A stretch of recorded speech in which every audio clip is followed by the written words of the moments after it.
Yo. Week 2 happened. Everything we thought we knew, we didn't. Everything we didn't know, we now know, or something. What is up, Jeremy? How you doing? You nailed the intro. It's hard to get better than that. I was practicing all day. I will say, outside of that Vikings-Falcons game, scoring is back. Scoring was up. The who's back of the week. Yeah, as we actually have scoring again. So yeah, I mean, obviously, anyone that had Amon-Ra St. Brown, Jamar Chase, if you're in those IDP leagues, going up against Roquan Smith, that was tough. But yeah, no, it was a great week for scoring. For sure. And I did worse week 2, so I don't know. Maybe I want scoring to be back down again if I can keep the records up. What is up, Sean? I will say Dabadoobie? Yeah, shouts to Sean and Dabadoobie. Our video that we put out, I did mention I don't have any Joe Burrow. That is wrong. I realized I looked at my portfolio and I was like, actually, I do have one Joe Burrow share, and that is burning a hole in my pocket because that's actually one of the teams I need to cover my dues. So I'm going to have to get creative there. Definitely. I'm going to have to take my own advice. Yeah, we've got the, Jeremy mentioned, I've got it pulled up on the screen right here. This is the thumbnail for the Burrow injury Dynasty Fallout video we just posted this morning, I believe. Definitely check that out. Mm-hmm. Broke down the Burrow injury for, what it means for Joe Burrow managers. Obviously, huge loss. I mean, first round Dynasty starter pick. These injuries unfortunately happen every season, but we broke down what to do from the Burrow perspective, how to approach, filling in for Burrow, potentially tearing down from Burrow, trading up from Burrow for, Jalen Hurts, what it means for Jamar Chase, D. Higgins, all the Chase Burrow Brown, stuff. All the Burrow stuff. Check it out. And unfortunately, we've got some more injuries, right? The quarterback position. I know a lot of people talk about, I saw a post on Twitter. It's going to be a crazy waiver wire run for all these Dynasty Superflex leagues. No, it is not, man. I feel kind of dirty. I have way more Jake Browning than I do Joe Burrow, just because that's how I close out every startup draft. I have a lot of Jake Browning. I've got a ton of Mac Jones, Jake Browning. I've even got some Marcus Mariota, and that's the one I really don't want to have happen. I don't want any injuries to happen to starting quarterbacks, but dare I say, shout outs to that one random Reddit post on Dynasty FF. I saw someone say that they saw Carson Wentz in the Minnesota airport before they announced the signing of Carson Wentz to Minnesota. So I do have a few Carson Wentzes out there. I did pick them up then. Nice. Yeah, and I felt like I was insider trading. Yeah, that's another one. We got the JJ ankle gate. I don't believe the whole he's getting benched, and they're putting in Carson Wentz because he's going to be able to run the offense much better. But hey, I mean, at least you got he's not getting benched. Yeah, he's not getting benched. Like, do you think there's any scenario where, because at most he plays till the bye, at most they shut him down 3 weeks. Right. I mean, he has to go out and throw for 16 touchdowns or something insane for them to say, yeah, maybe we bench JJ McCarthy and go with the next reclamation project of now you go from Darnold to even grosser and Carson Wentz. Yeah, we need to get some more chats in here. Let's get some people. We need to re-tag all in the Discord if we're gonna do is Carson Wentz gonna take over and have a Sam Darnold renaissance. But well, you're right here spreading something. I want to make sure we're I will say this is a former starting quarterback in the NFL who gave good fantasy production, and I will say is. We talk about the Kevin O'Connell, Minnesota scheme being, great for quarterbacks. I will say the one tough thing has been the offensive line has not been great. And I think a lot of JJ's problems and issues are a little bit of the rookie quarterback stuff. I mean, I'm going to call him a rookie quarterback, not playing at all. That's a little bit too of you can see him. He's getting sped up and, trying to, move up. And you can see him almost making plays. I talked about the QB school breakdowns of the games, and I think the Falcons one was even worse than what we saw in that Bears one, to be honest. But it was a lot of a lot of pressures, and that's tough on any quarterback, and definitely for a rookie quarterback. I think you wonder if that's why they got rid of Sam Howell. Kevin O'Connell was like, if this guy's going in there with this offensive line, he's eating 30 sacks. At least all the Justin Jefferson managers would enjoy Howell back there, just slinging it 40 times a game. Yeah. I will see. I will and say no to Aaron touch- Jones too. The Aaron Jones injury as well, I think yeah. will change things. Obviously, it sounds like they're bringing back Cam Akers. You know, we've seen. I feel like Cam Akers has been signed You back to can't die. Minnesota like 8 times. Yeah. That's the classic head coach familiar with a running back re-signing. But yeah, I mean they've been one of the highest rush rate over expectation teams in the NFL, and it kind of makes sense with a rookie quarterback too. I know Kevin O'Connell's You offenses gotta lean have on always that been more. pass friendly, but we'll see what it looks like with Wentz. I see. What's up, Phil? Barely beat you in Charlie Daddy Will. I will say, I don't think that you're like coming in here to flex, because I think I had the lowest score on the week in the Charlie Daddy League. It was pretty bad. That was came back down to earth real fast with my 3rd round Garrett Wilson pick in that league. Week 2, we felt the brunt of 3 completions for Justin Fields before he was injured. Ooh, wait. Yeah, that's tough. We got to start out the streams with the weekly work league updates. Got the lowest score in the league with 70 Don't gotta do points, that. and I'm 0-2. What has been the main reason, in your opinion, Becca, for the team struggling? And can it point back to Jeremy's advice? Just want to check and make sure. Let the people know. I can give my synopsis while she's typing. I know this is big for her because she is also it's Dancing with the Stars time. So that's probably that's on the big screen tonight. But no, not Jeremy's draft. the big issues is Marvin Harrison Jr. early 3rd round. That'll do it. And then also it was the Josh Allen at the end of the 2nd.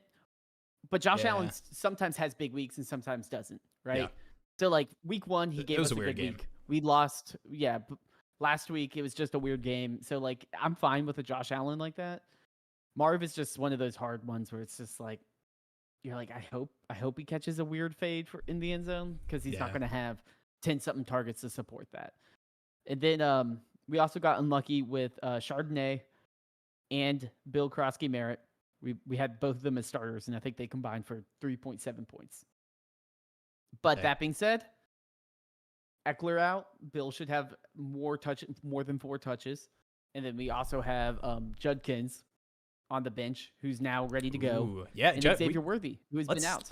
Let's do the Judkins thing, man. I think people will look at the overall snap counts and see a lot of Jerome Ford in that game. I think we got reports heading into the game that Judkins was going to be kind of on a snap count limited, but 10 carries. A lot of Jerome Ford's work was that game was out of reach in the second half as well. So I think that's promising for it being, a Judkins Sampson backfield sooner rather than later. He looked pretty good. Yeah. I was not expecting Judkins to look that good. He looks solid for what production or what opportunities he had. He didn't touch the ball a ton. He hasn't worked out with the offense a ton. He scored 10-something points in that league. So, I mean, he's certainly being elevated into the starting lineup. We are desperate there. But also, Xavier Worthy was another one of those high upside bets. And if he comes back sooner than we expect, we can expect maybe this be more of a late bloomer type of team. Yeah. Let's do the let's do the live trade breakdown of the Alpha Daddy League. I did kind of want to do these. Mm-hmm. Wait, was this? Yeah. Okay, Seymour, I got you here. Yeah, this was a big one. So I'll do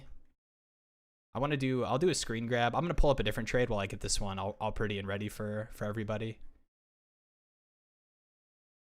But let's hit this one. What's up, Travis? Love the profile picture. I want to just give a quick moment. We don't need to talk about it much more than right now. But all Lions, Ben Johnson. Nah, bro. Okay. Packers are legit. First game, new coordinators. I will say offensive line stuff as well. And this is not just Lions gassing up. Maybe gaslighting. This is not just Lions breakdown. This is important for you guys to understand for fantasy purposes as well. But there were a lot of miscues on the offensive line. We had Ratledge playing his first NFL game. There was some weird, total missed assignment stuff in that Packers game. Strong defense in Green Bay. Laid the smackdown to the old OC. But I'll toss this over to you while I'm pulling up the trade. 12 team, 1 QB, PPR, no 10 in premium.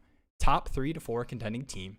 Do I look to sell or hold Daniel Jones? Have other good QB options. I have a deep need at wide receiver. So if sell, who should I try and target? Single quarterback. I mean, that is... Yeah. If there was ever a time to move off of Daniel Jones, it would be right now in a single quarterback league. I'm curious. I guess my question is, Daniel Jones has been very good, but in a 1 QB league, what type of market does that have? It's probably like a third. Like, what type of wide receiver running back are you getting? You're getting a, like I don't even know what type of range you would get. You'd probably get like maybe Allen or something, like maybe Braylon Allen or something like that. Like, kind of a speculative upside, like at best is like a quorum.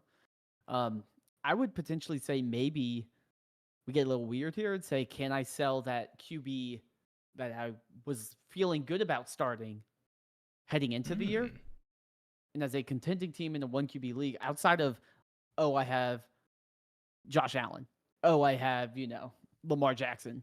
Outside of like those guys, if you're sitting there and you're like, I feel good about my Kyler, why don't you shop Kyler around? You could probably address wide receiver, running back, tight end, whatever position you want, or picks, much better than Daniel Jones, because people aren't going to believe in him, but I mean, he'll still probably put up 20-something points. And something, too, is he hasn't even really used his legs a ton yet. Yeah, the rushing touchdowns, but solid weeks. Not really the rushing yardage, for sure. Yeah, so there's still upside. There's still meat on the bones in terms of what Daniel Jones can do. It could also look like a Saints he's saying there's situation. More. Let's go. Daniel Jones, I just mean rise up. Daniel Jones is like a Justin Fields type thing, where it's like he's just on the field, he scores fantasy points. He's that fantasy point type of quarterback. And I think I don't really know what I would be selling for in a 1 QB league that would be worth giving up cheap, potentially QB1 fantasy production. Yeah, I will say I'm not trying to make this Daniel Jones puff piece hour, but I do think that this is like the perfect Daniel Jones situation. They're not asking too much. Offensive line is fine. He has a running game. It's a lot of like short area, RPO, quick stuff. He's not being asked to do too much or behind a terrible offensive line as well. But I guess, and that is kind of the tough question in single quarterback is like, what does the quarterback market look like? Because we had a single quarterback question last week where we looked at the waiver wire and it was like Stafford, Geno, and it was like, man, why are you even rostering? Yeah, there's 2 quarterbacks if there's. Let me pull up a few trades on the trade database. You know what, Jeremy? Let me be the good streamer boy. I'll pull it up, okay. And we'll do Superflex as well because I'm curious to kind of look through some of these because I think that'll be an interesting. I'm sure a lot of you guys are dealing with QB injuries in your own right, or like us, have a ton of backup quarterbacks that you're willing to move to, get seconds, get thirds. Dude, these are all over the place. Are you on some single of these quarterback? Are ridiculous. Yeah, like one's like Zach Ertz in the 4th, and I'm like, that makes sense. Another one's like a 2027 first. And I'm like, well, duh, I'm taking a 2027 first for Daniel Jones. Like, of course I'd do that. There are some leagues. Yeah, like it's just like the whole like Jones in a second for Darnold. Like, give me Jones in a second. The whole that wouldn't happen in my league definitely happens in some of these leagues. You guys got to remember that there are some people who play fantasy football. They check their lineups or they check their teams and everything, even in Dynasty leagues once a year when it's rookie draft time and the season starts. Yeah, I see the Zach Ertz in a 4th. Daniel Jones and Joe Burrow for Drake May. Very interesting. I mean, this is kind of a banger trade. You get Daniel Jones. The Drake May one? Yeah, you get Daniel Jones. They get for the Jones year. And yeah. Yeah, would you be surprised and if then Daniel Jones outscores Burrow? Drake May for the rest of the season? And I like Drake May. Yeah, I mean, May had a decent game last week, but his week 1 wasn't that great. Yeah. All right. I mean, Keenan Allen. I mean, has anyone been the guy getting mugged at the car? And he's like, someone call an ambulance, but not for me type. It's Keenan Allen. Everyone's like, this dude's dead.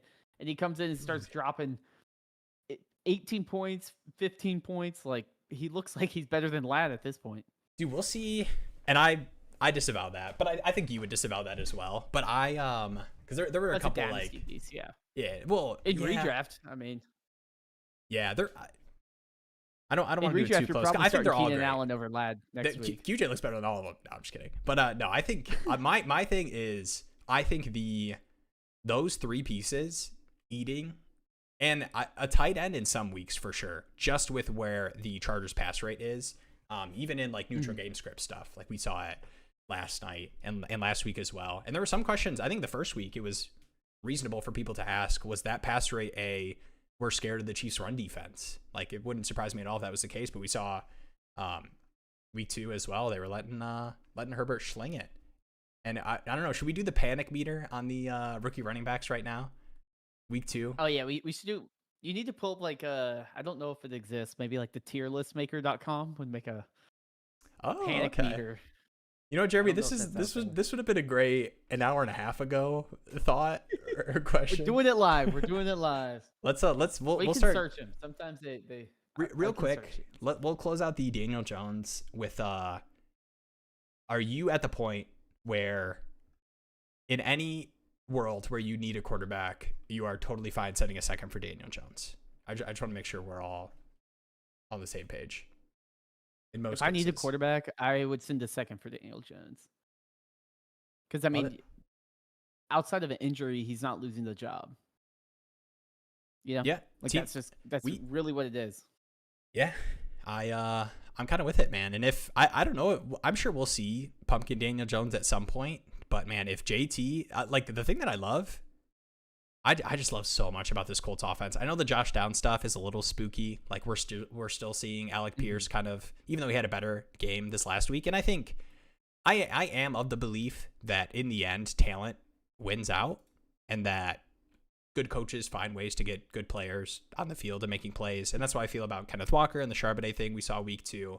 Like, I just believe that you'll take the bad with Kenneth Walker to have all that good that he gives you in spike runs. I'd send a second for Daniel Jones if I didn't need a QB. Yeah, I think that's the follow-up as well. I think he has the upside, at least through the end of the year. I'm not a big 3 QB guy, but I'm telling you, I've got Daniel Jones on some 2 QB rosters, and I'm holding. I don't feel the need to cash out for, you know, it's funny because I'm thinking back to the start of the season when he was named the starter, and I was very much willing to, I'll give you Jones and a third for a second, please, man. Yeah, any sort of tear up like that. Yeah, I mean, I don't think the expectations. I don't think it hit me. I forgot what a good Daniel Jones looked like from a fantasy perspective of like the tush push this guy stuff literally is like they're doing it. Yeah, man. like that's I thought it was maybe gonna be Tyler Warren. Game. Like I heard some of that buzz, but it seems like, and you know, whatever, it sucks for JT that they're on the 1 yard line and they're willing to do that versus, you know, just giving it to JT up the middle. But I think the usage for JT, I don't know if the receiving stuff will stick as much. Like, we're still not seeing a ton of like target share with that. It's a couple of huge plays, but any of that at all with a monster workload. Like, JT has that workhorse stuff that you rarely see in the NFL.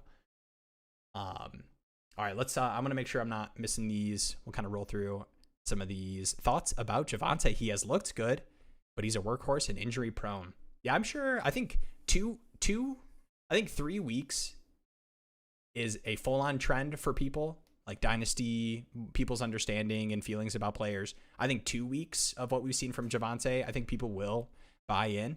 Like, if I assume you would be totally happy and willing to send a third for Javonte if you needed a running back at this point. Yeah. Are you, is a second too rich? Like, would you need something coming back to send that for Javonte in a league where you need the running back fill in for the rest of the season? You know, you lost Aaron Jones or something. That was the piece you were plugging in. Would you send a second straight up, or would you want to get a little bit back? I think I would send a second straight up. I think, now, sure, some of it could change with, like, you know, Blue, but that backfield we kind of know what Sanders is. Sanders isn't that good.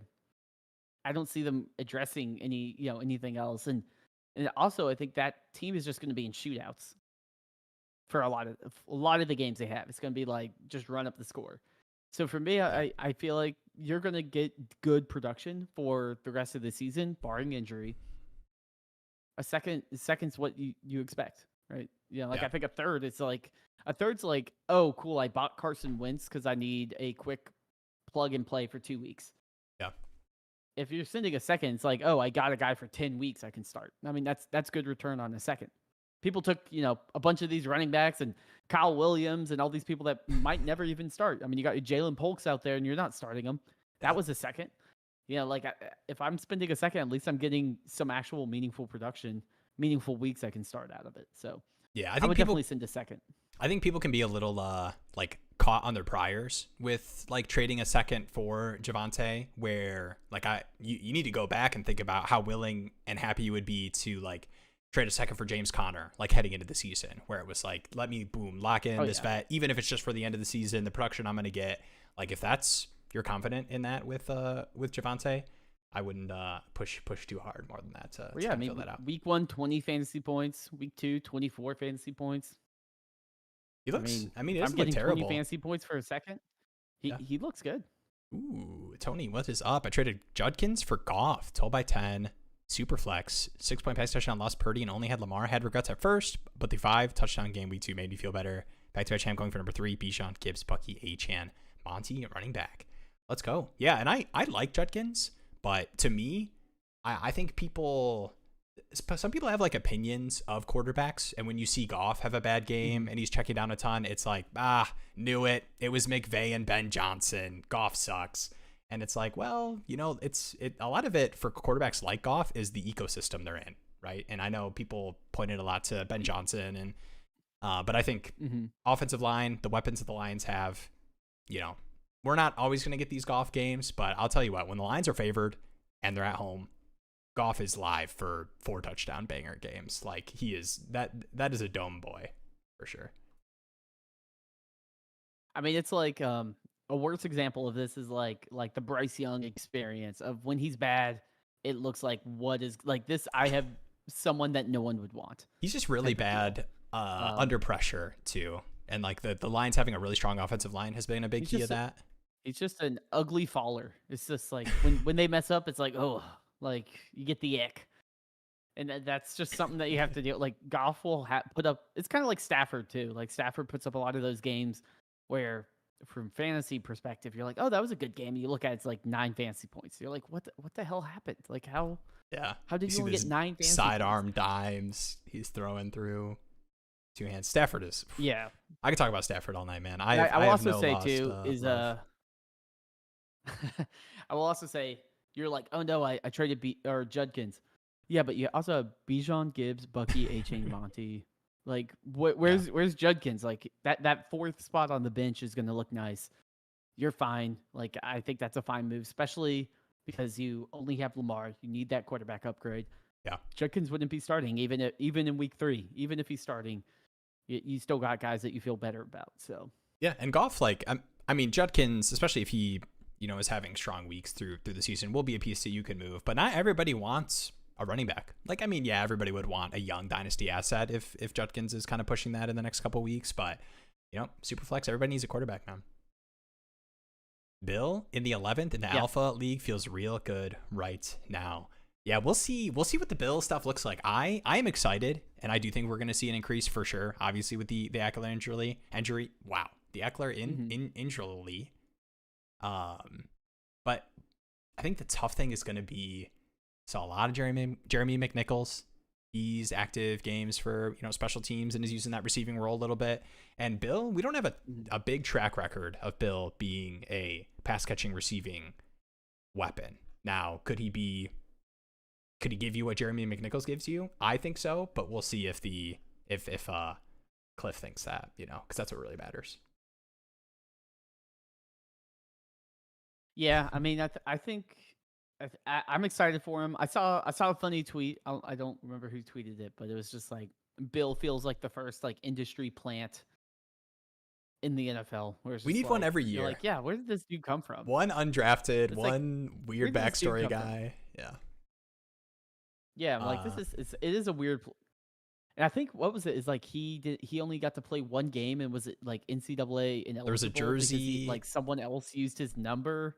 Yeah, it was like, really I can't weird. imagine if I'm borderline an NFL prospect and I'm like, oh, I can't play my senior year because I let my friend use my number, and that was a violation. I mean, good for him to actually make it with all that chaos. Yeah, well, and we'll see. Hopefully, we got a healthy Jane Daniels to see that with as well. What's up, fan cred? We will see this week how legit the Lions are. Excited about Monday Night Football. Yeah, I mean, the Ravens are tough, man. The Ravens laid the smackdown on the Lions. last time we played.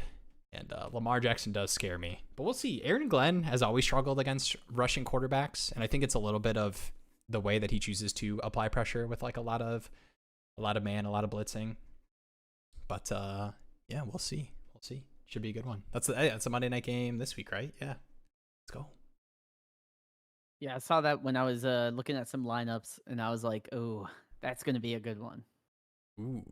All right. This is a Dynasty Daddy question. Does the playoff calculator update for injuries? Example, Burrow out in a 2 QB league, and the team now only has one quarterback. Yes. So the only statuses that don't impact it are like questionable or out. If they have a serious status that affects multiple weeks, that will impact your starter rank, and then the playoff calculator uses your starter rank. So players like Eckler and Burrow and Purdy, who's on IR, or Kittle, those will impact your starter rank. And then if you don't have a backup, I just stub in a val. I think it's like 100 or something. Like I say, you like you're starting basically garbage. At this position, like this is going to very much hurt your starting lineup. So that's it does factor in all the injuries. So that'll be pretty accurate. And is that injury that simple? Like that is how you know it's being applied to that player in terms of stuff like the. Yeah, there's like the little like, and you could also hover over it and it will tell you the actual status. It'll be like, oh, suspended or IR or something like that. Sus. Yeah. You ever do a loud and then you lost the chat message you were gonna pull up, so then you just silence the stream for no reason. The worst is when I'm like, loud I'm like, okay, I'm like, this is definitely the next message, and then you're like, okay, Jeremy, here's one. I'm just gonna read a bunch of scoring settings, and I'm like, scrolling through all the messages trying to figure out what it is. Oof. All right, these are we can have a therapy session off stream. Talk through our issues. Curtis here. Would you give Caleb Johnson and a first for Hampton right now in Dynasty? Feels like it's a good time to buy him. Yeah, I'll let you do the Hampton thought and trade process, and we can pull up some Hampton trades too if you want. I'm sure we've seen some in the past couple of days. But yeah, I will say I think Najee's going to be more involved than people want for sure. I think not the offensive system I was expecting when the Chargers, like I've been begging for the Chargers to be like one of the top pass rate over expectation teams. I love Justin Herbert. I think he's so good. And like Lad McConkey's a stud. Like I think, QJ has moments. Keenan Allen. They were going to have big Mike Williams. I was like, come on, Keenan please. Allen. And then they drafted running back in the first round, and I was like, oh man, yeah, Keenan Allen. And they drafted running back in the first round. I was like, all right, Harbaugh, you get your running game. It's fine. You too, Greg Roman. And then the year after they draft a running back in the first round and get Najee Harris, they are the highest pass rate over expectation team, and they're winning and looking good. So with that being said, would you give Caleb Johnson and a first right now in Dynasty for Hampton? Yeah, and I mean, I think we can talk about it. I did send you a link. I found a rookie tier list, so we could do a okay. How panicked are we on rookie RBs section sometimes in the show, but I probably would do that. I think Hampton, what I've seen from Hampton is I'm still optimistic about him, and I expect the team to be good enough to utilize him. You also got to factor in that like one of his tackles is out for the season, so his O-line is definitely not as good as it should be. And he's a rookie, as with any rookies. We've seen it before. Like I know Jonathan Taylor had a slow start just off the top of my head. It'll take time for these guys to really, kind of kick into high gear. So I don't blame you for saying Caleb Johnson in the first for Hampton, because I feel like if anyone, this might just be my hot take, but I feel like if anyone has looked bad at the RB position, it's been Caleb Johnson the entire time. I have not heard a single good thing from camp and to me, he's starting to get a little bit of that stank to him, where I know Hampton will always have some believers for the first 2 years of his career. Yeah. All right. I'm down to do it. I'll pull up one more trade question while I'm getting this. This is a QJ question. Ooh. What's up, Tyler? A rebuilding team recently picked up QJ. Should I be looking to trade him quick? If so, what should I be looking looking to get for him. 10 team start 8.5 PPR league. Thanks, guys. Yeah, it's super, super duper shallow. And I do think there's some merit to moving QJ. Like, I think we'll probably see these like QJ spike weeks throughout the rest of the season if the Chargers are going to be this high pass rate over expectation and he's going to be as involved as he is. But would not be surprised at all if we start to see more of a rotation with Trey Harris. And KLS has not played a lot, but has played a little bit. So it would not surprise me at all if towards the end of the year, it's like, oh man, that third receiver spot is a huge rotation between Trey Harris, KLS, and they're going to see which one sticks. But man, QJ is kind of sticking right now. So yeah, 10 team start 8 is probably the biggest part of this trade. Yeah, I mean, I think for me, I mean, you're probably looking at, it's just like, who should I trade it for, right? Oh yeah, I mean, I think, would you move him for a second? Just like any second? Yeah, I would. Especially in that format too. 10 teams, 10 teams start 8, like super shallow, second round pick. Like to me, I feel like I can do, like if QJ next week has 2 for 20, you're not getting any of the trades that you're getting right now for him. And I think that's in like the range of possibilities. So to me, when I, and like you could be missing out on the next like Rashid Shaheed spike week player. But to me, those players rarely get past a second in value in most leagues. Like it's pretty rare that those players give you a first unless it is like a full season of QJ smashing. And then there you lose. I'm sorry. I gave you bad advice, but in most cases, I think a second is pretty good. Yeah. I mean, I think if you want to get crazy, there are some QJ for a first, but I think realistically a second's a good return, especially in a shallower league. I mean, that pick's locked into 11 to 20 in a 10 team. So that's still going to be a valuable pick. And if you're sitting there as a rebuilding team, QJ probably doesn't fit your window. Like even if he's good, is he going to be a long-term insulated dynasty piece? Probably not. Yo, what's up, Fantasy Meatball? Hi, Jeremy, Will, and chat room. What's up, fellas? Who is you defeated? What's up? 20 plus leagues after week 2. Undefeated? Oh shot. That's nuts. I don't believe it. You're lying. Send the receipts in the Discord. 16 team PPR with 40, 50-yard rush bonuses. I was offered Chase Brown and Tajay Spears for Travion Henderson. Chase Brown and Spears. 16 team. I'm just assuming it's pretty deep. Chase Brown and Spears. I mean, I don't know if the 40, 50-yard rush bonuses really apply to many players, but hey, hopefully it starts applying to Travion Henderson soon. It applied to Ramondre Stevenson this last week.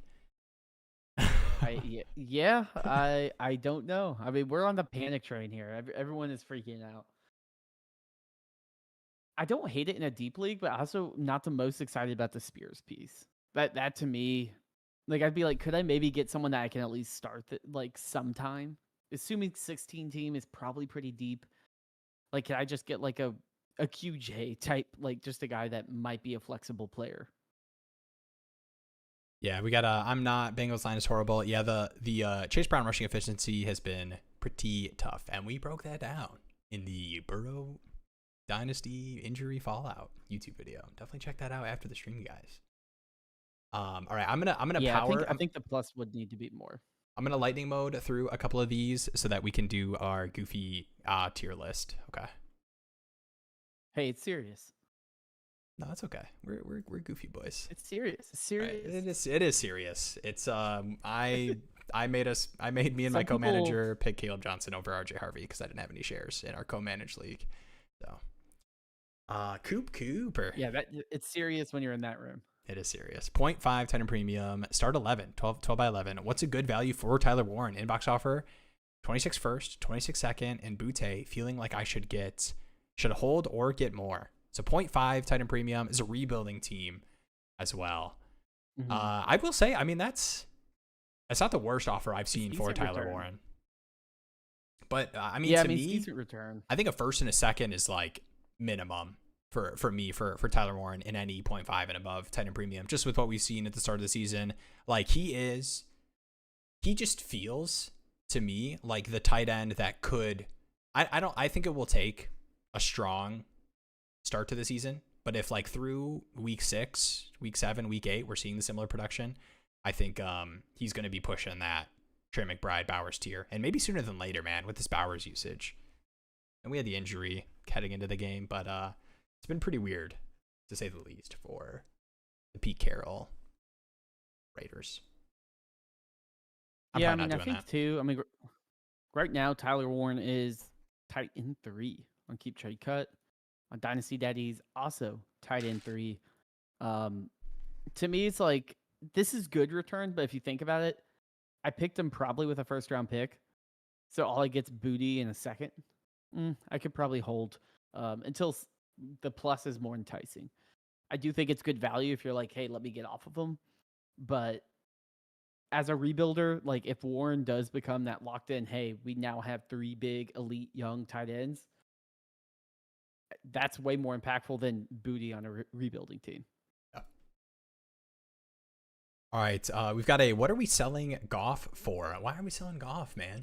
No, I get it. I think anytime that range for quarterbacks, like you feel like you can move up or around or get interesting pieces for tearing down. This one's interesting though. This is Goff for Kraft and Daniel Jones. This would have made me throw up heading into the season.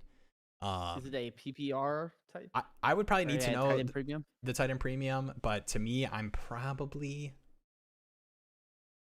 leaning Daniel Jones, baby. Leaning no. I just I don't know. What's the best case scenario for Daniel Jones? Colts team makes the playoffs similar to what he did with the Giants the early years of Dayball, and he gets a 2-year extension. Is that the best case scenario? 2 years guaranteed for like 110 million, and then he gets treated like a Darnold that can run. That's probably the outlook. If I knew that was going to happen, he's probably worth like a late first. Right. Like if I knew that was going to happen right now, if Shane Steichen came out and was like, hey guys, we talked about it, we're going to give Daniel Jones a 3-year contract extension right now. We just love the way he's played. We love the cut of his jib. Then yes, I would do this. But I don't know. I've been hurt too many times by Daniel Jones to trade away Jared Goff. I don't think that's a bad deal. I don't think it's bad. I think that's probably a deal I'd take, especially if I need a tight end. Kraft has a lot of, like, if I need a tight end, I'm like, oh, I was banking on Mark Andrews and my man touched the ball as much as I have. Like, it's 12 by 12. Locking in Kraft, locking in Daniel Jones. Premium. Like, I don't blame that. And Daniel Jones is probably just going to go up in value and kind of settle around that Darnold Geno tier of they're probably worth a late first. They're probably worth 2-something seconds, but you only need them when you need them. All right. It is the, it is the Lions fan taking the Jared Goff side. So do with that what you will. Yeah, this is a good call out too. Think about who you got in the second this year, especially the back half. Was it earlier? All right, 12 team super flex. As a hopeful contender, I have Knicks and JJ McCarthy as my quarterbacks. How much fab are we spending on Browning or Wentz? I was thinking about this. I have a contending team where I have Jaden Daniels and I'm 2 QB'd. And my team's pretty stacked and I'm pretty deep. I was like really thinking about just dropping 80% on Jake Browning. And just for 2 reasons. One, rest of the season quarterback. I think anytime, here's my take. Anytime, think about how much fab would you trade for a 3rd round pick? Like what percentage of your fab would you trade for a 3rd round pick? Yeah. And to me, I would be pushing like, I mean, probably not 100% just because you're missing out on opportunities to stack those picks and you're able to like, oh, nice, I have enough fab to get this guy or this quarterback or whatever. Oh, and I got 2/3 out of it. But to me, I would trade at least 50% of my fab to get a 3rd round pick, probably closer to like 70, 80. And it's a 3rd round pick that I know I can cash out right now and is important to my team. I don't want to sound insane here. Do it. And I don't think he's like a dynasty asset or anything like that. But I think Jake Browning is a decent player to buy. It just like if you need that production. At his price. So if he's available on waivers, like I am probably dropping a significant amount of my fab. Like, you know, like I'm 50, 60. Like if I'm like, I need this dude because I have, banged up dudes or guys that are very expensive but aren't performing that way. I just look at Browning and I'm like, his production just usually, it's not always pretty. But I mean, last week he had 19 fantasy points. He had more points than Josh Allen last week. I mean, who'd you rather start next He week? had more points than Jalen Hurts last week. Cam Ward and or he Jake played Browning? 2.5 quarters. Yeah, and I like Cam Ward. Yeah, it's like, who'd you rather start next week? JJ McCarthy if he was healthy? I'm not saying he's a better player. But and then on top of it, he's loaded with weapons. I mean, he's throwing to Jamar Chase and T. Higgins and he's Chase Brown, and they have to score 1 million points because that defense stinks. So they're just going to be like, hey, basically be Jameis Winston out there. And then we saw him in 2023. 5 of his 8 weeks were top 10 fantasy quarterback production and finishes.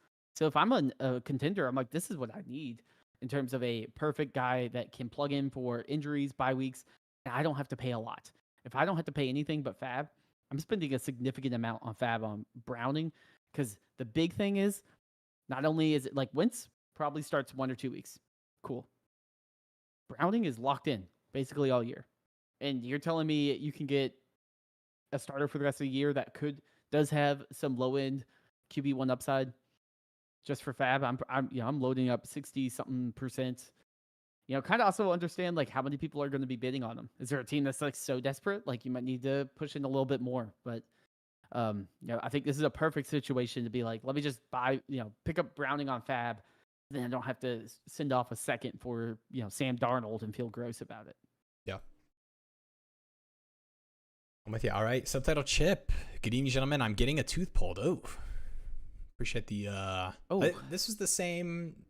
You gave us the. You were laying on your bed, kicking your feet up in the air, right? Last week, with the tooth pulled. I remember. I got a good memory. I love the new Club View suite on the site. Is there anywhere I can find a breakdown on the new tags given to teams? The new tags. Which tags are? I assume you're talking about the value tiers that are part of the Dynasty Daddy Club, which is the Patreon. But they have, we do ranks on kind of the flexibility of teams as well as their normal contender tier. So you can kind of say, well, this is a overextended contender, so this is kind of what their team is, versus, oh, this is a contender that also has a crap ton of flexibility. So this team could look very different and also could make moves if, Joe Burrow goes out. Yeah. So if that's not it, I'd be happy to clarify. But I do have a tooltip at the top as well. If you click how to use, it will give you a big wall of text right now, but it will break down each of those. I do want to make that easier to kind of digest, but each of those tiers are based off the overall value and flexibility that the team has. You can say, not only is this team, a contender, but are they over leveraged? How many picks do they have, or do they trade everything until 2029 or whatever sleeper lets them? But yeah, we could definitely talk about some of that. Yeah, I can quick. You're talking about this how to use power rankings that kind of has the overview and has the breakdown of the tiers, value tiers. This right here is probably what you're looking for. Yeah, are you logged into your club account? I might not be.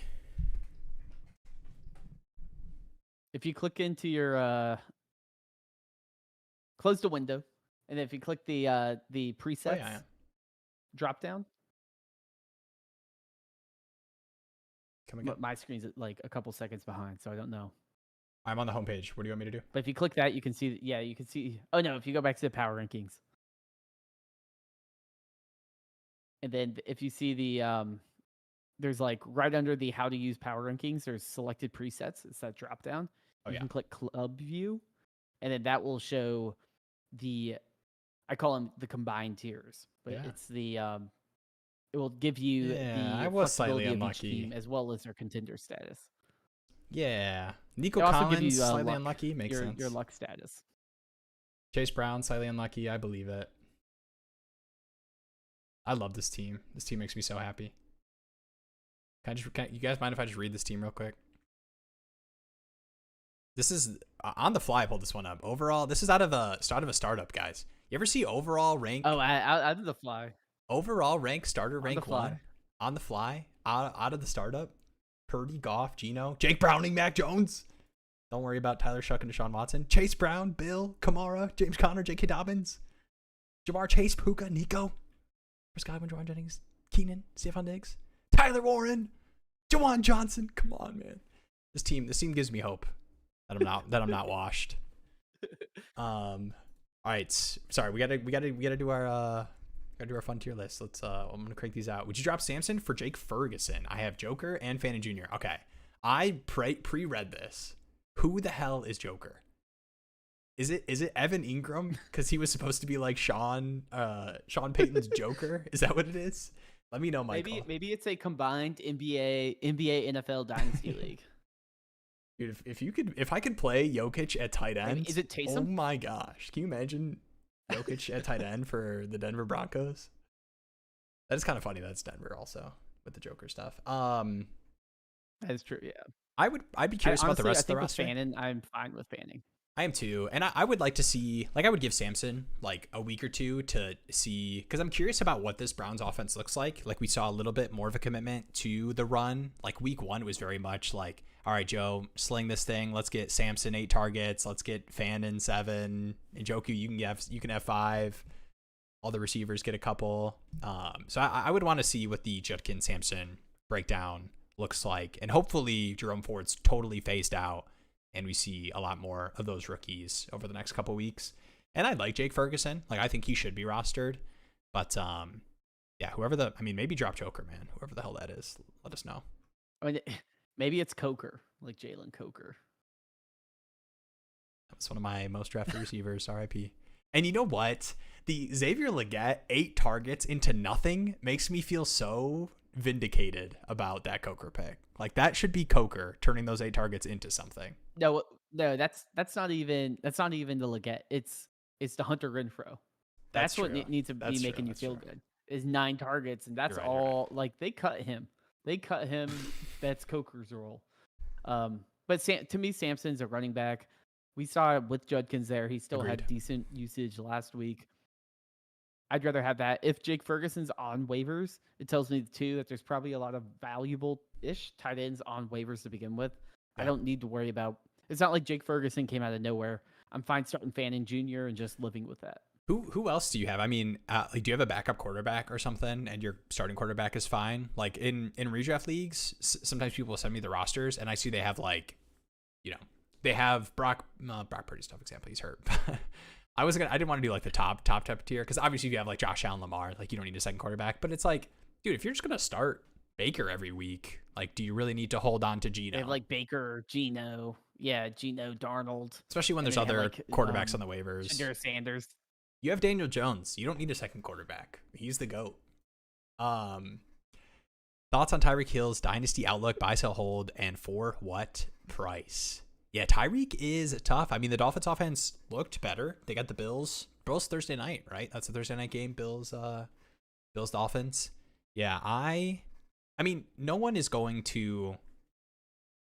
I don't think people expect a first for Tyreek anymore. I think you would need some smash weeks. Like, I would be fine if I needed a wide receiver fill-in, sending a second for Tyreek and just hoping I get enough spike weeks. But yeah, I wouldn't say I'm like actively targeting Tyreek. A 2 and a 3. Yeah. Like a second and a third. And then, honestly, it would not surprise me if that gets it done. I mean, he's been, as somebody who has a lot of Tyreek and kind of banked on him being the cheap-ish wide receiver contending piece on a lot of my teams, he has been frustrating. But I still think he looks fast enough to give you some spike weeks if Tua can get it together. All right. I don't think he's washed. I don't think so either. And I will say, man, let's just do this right now. If he gets traded, I don't want to do the like trade speculation stuff, because we talk about it, like trade speculation for NFL players. It's like very rarely does it actually come to fruition. But this is the kind of scenario where we've already seen stuff from Tyreek Hill. There's been reports that like McDaniel might be canned. And if they start 0-3, they probably will, playing the Bills this week. Who did the Dolphins play week 4? I don't know. Schedule. Let's just do the quick. I do know that the Bills breakdown. Is going to be a rough one. So they get to play. They go Bills, and then they play the Jets, and then the Panthers. Then they get Chargers and the Browns. Okay. If they lose to the Jets and the Panthers, would not surprise me at all if Tyreek is a. I don't know. I will say hopefully here. Not Steeler. You heard it here first. If you lose to the Panthers this year, that team will not win a Super Bowl for the next 5 years. Dude, how it's a level of dysfunction. I don't like how did you believe when that onside kick got recovered? Like, was there any part of you that was like, oh, like we got this, let's go? No, not really. You're like, no, Bryce Young has to step back out there. No, I think it was more of like, okay, like I'm like, okay, like is this time for you to actually show that you can put together something? But yeah, that team's just bad. It's just bad. They don't have talent. It's depressing. Honestly, last week it was the Dolphins. This week, the Panthers, no chance. No chance. They're my cooked team of the week. Damn. They're not making the playoffs. We can already write them off into the sun. Can I don't want to rewrite. We kind of wrote the Saints off into the sun. I think at the start of the season we did that when Spencer Rattler was the quarterback. I will say shout out to the Saints coaching staff and Kellen Moore, and I think they're going to be the fun bad team that like will push the pace and is going to like throw the ball around the yard. Like that's awesome. When a team's going to suck, at least be fun. Rattler hasn't looked terrible. He is not. Honestly, the receivers were kind of letting him down. Like there were a couple, like a Keel Olave drop. Juwan Johnson had a tough drop as well. Kamara's killing it, but that fumble sucked. Yeah. Also, that defense is low key not terrible. Yeah, I think they're going to be in games and be pushing the pace, which is fun. All right, this is a good one. Price check on Jordan Mason. We've got Aaron Jones on IR. Sounds like the Vikings are going to bring back Cam Akers, and we mentioned that earlier in the stream. The tough thing for me for Jordan Mason is not a ton of pass catching, and it would not surprise me at all if Cam Akers is just kind of like the change of pace pass catching. Like he's not going to be used in the same way Aaron Jones would be used, kind of like as a weapon and running wheel routes and everything. But I don't think Jordan Mason is going to take that either. I think the offense is going to shift to hopefully throwing the ball more. But would you send a second for Jordan Mason if you need a running back similar to the Javonte deal? I'd much rather have like a Javonte. Like I might look elsewhere just because I think, what happens when we come back? We come back and, Aaron Jones is back and then it's back to this. Neither one really supports a huge fantasy workload. I'd rather go for a guy that has that upside.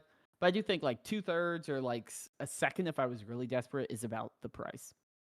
Like I see like Jake Browning in a third for Jordan Mason. Like if I needed a Jordan Mason, I don't think that's a terrible type of deal. Yeah, I will say the week 1, and I've got the stats page pulled up. Just wanted to let you know that, Jeremy. I don't know if you got the stream pulled up. Just wanted you to be aware what we're looking at. But I think the week 1 usage. It's like a minute left or behind. There's a minute left.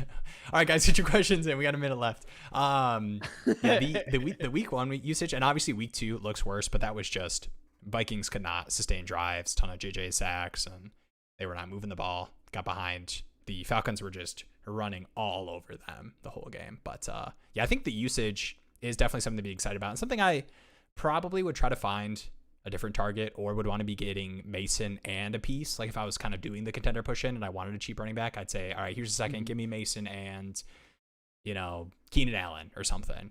I'll use my second to do that where I got 2 pieces that I can contend with for this year that I feel like are going to give me decent production. But I probably wouldn't want to be sending a second for Mason straight up. Like the tough thing for me is thinking about like the second round this year. And I know we use that to talk about like being willing to trade away a second for production in an earlier deal. But to me, it's like when it's players like Mason, where I think the like best case scenario for Mason, especially with Aaron Jones re-signing there, is this 50-50 role, that he has right now. And I don't know. I think we would need to see the offense. Like, if the offense supported any goal line carries, because right now, like, the Vikings have just, like, you know, JJ's made, I think JJ's gotten a bad rap for the start of the season, first 2 games. A lot of that's not fully on him. But to me, the Jordan Mason role in theory is very good. But Carson Wentz at quarterback, then you got JJ coming off the injury, who's going to be going into his 3rd start. I think we're going to see similar struggles throughout the season. So I think, like, the best case scenario is 15 for 60, a catch or 2, and a touchdown. And I don't know if I want to pay like a second straight up for that when that's best case in my mind. Maybe I'm coping because I don't have a lot of Jordan Mason in best ball. I mean, I think it's like, oh, cool, I have him. Maybe I can get 2/3 or maybe a 3rd second swap. But yeah, I think it's going to be hard for someone to really pull the trigger on a full second because it's not like Aaron Jones is out for the whole year. And Jordan Mason usually doesn't have the exciting touches in the offense because he doesn't have the pass catching upside. Oh my gosh. What a question. What a question. Which of the backup QBs this week would you start over Trevor Lawrence? Oh man. I know T-Law's been rough, but I am such a believer in Liam Cohen that I don't know. I'm not doing Wentz. Like, I'm not gonna do Wentz in like the first game ever. Jake Browning. I'll do the Trevor Lawrence shoo away of Cohen. But I don't know, man. Browning you definitely do. Definitely? Oh yeah, lock it. Who do the Jags play? Jags play the Texans. A decent pass rush. Yeah, that's a good defense actually. The Texans play the Bengals play the ugliest type of football. Like, it's Bengals just like Vikings. Good defense, Ooh. Terrible offense. You're not scared of Vikings defense throwing some spooky looks? We got a 4 interception Jake Browning game incoming. I don't know, man. Wentz Browning are gonna turn back the clock. It's gonna be a bombs all out there. But Jefferson 3 touchdowns, Jamar Chase 3 touchdowns. You know how like football coded I am? The way I'm finding these schedules is I'm typing the team names into Google and just pulling up like whatever. It'll show you like the previous scores in the next games. I just typed in San Francisco in Google, expecting it to show me who the Niners are going to play this next week, and it was like it's a city in California. Here's the bridge. You're like, what? What the hell? Oh man, Niners get the Cardinals. I do trust Mac Jones as well. A lot of it is like not even necessarily Mac Jones over. I don't think I'm doing it. I don't think I'm benching T-Law, man. Like, I know he hasn't looked great, but I think there was a lot of that you could put on. Like, I mean, what about the BTJ stuff, man? There was some weird stuff this week. I think they're going to get him back on track. Maybe Travis Hunter doesn't have to play. Well, maybe we'll see him on Nico. You know the jersey, the Browns jersey of like all the quarterbacks? Yeah.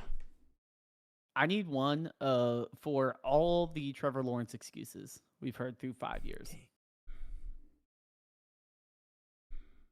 I think he is what he is. I don't really have much to... Yeah, I agree. He is what he is, like and then BTJ, we're like, give me Jake Browning, give me Mac Jones. No, I mean, Jake Browning's probably had more... All right, put this on me. QB finishes. Give me T-Law over all the backup quarterbacks this week because I believe in Liam Cohen. Not because I believe in Trevor Lawrence. There. And then what do you got? I'd only consider Browning. You're going Jake Browning? Okay. You wouldn't do Mac Jones? I'd only consider him. I just want to put it on the record for Kyle. From like CMC going crazy. Yeah, that's fair. Like the Bengals aren't going to win unless like Browning, like even Browning had 3 interceptions and they were just like, hey dude, just keep airing it out. Yeah. All right. What are we doing with Hampton and M.H.J? I know we kind of did the Hampton thing a little bit. I think you just have to be patient if you have Hampton. Like, I just think first round investment for a running back. I just am not going to assume that he's only going to get 8 carries, moving forward and, a couple targets. Yeah, I'm not concerned about Hampton yet. It's certainly depressing that he didn't just hit the ground running and we're like, oh, amazing. Like, we have an amazing player. I mean, okay, not that Bijan was a similar, like, Bijan had much better weeks to start, but people were freaking out about Bijan and Gibbs too, because they were like, oh, well, like, he only got 8 points this week. It takes a little bit for the offense to really trust them and figure out what role they should play. Especially 2 weeks is not enough of a sample size to be like, hey, this dude is a bust. He's the next Trent Richardson. I'm not freaking out about that yet. Yeah. Marvin Harrison Jr. is So he had here's the thing. I think you just have to like adjust your expectations for what Marv is, and not necessarily 100% on Marv specifically. I will say, like, offensive scheme wise, I know Matt Harmon was talking about it looked like Marv was doing less of like the sacrificial X, like fly ball, every other route stuff, which is like what you want to hear. You want him getting those crossers. He's never going to get the short area stuff, the easy touch stuff. Trey McBride is a monster, and I just don't see a world where that man does not have a 20 to 30% target share as long as he is playing in the NFL. And it's always going to come back to Kyler a little bit too, in terms of like what Kyler can do for a receiver like Marv. So I think you just have to accept that this is kind of what Marv is going to be. Like, he's going to give you 18-point games because he caught a touchdown, and he's going to give you 4-point games because he plays with Kyler Murray and Trey McBride.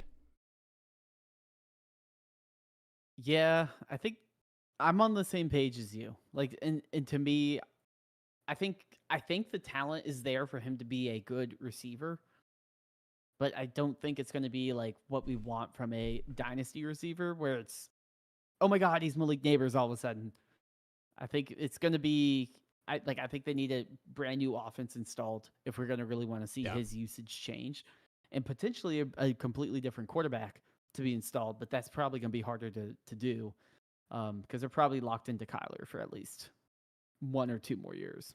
Yeah. And it's not always going to be like this. Like, I don't want to drastically put this like spike week label on Marv. Like he's, Will Fuller or something. But, yeah, I don't see the like Nico, Jamar Chase. Well, man, don't get me started about Nico, but, I will say Marv does have a 20% target share through 2 weeks.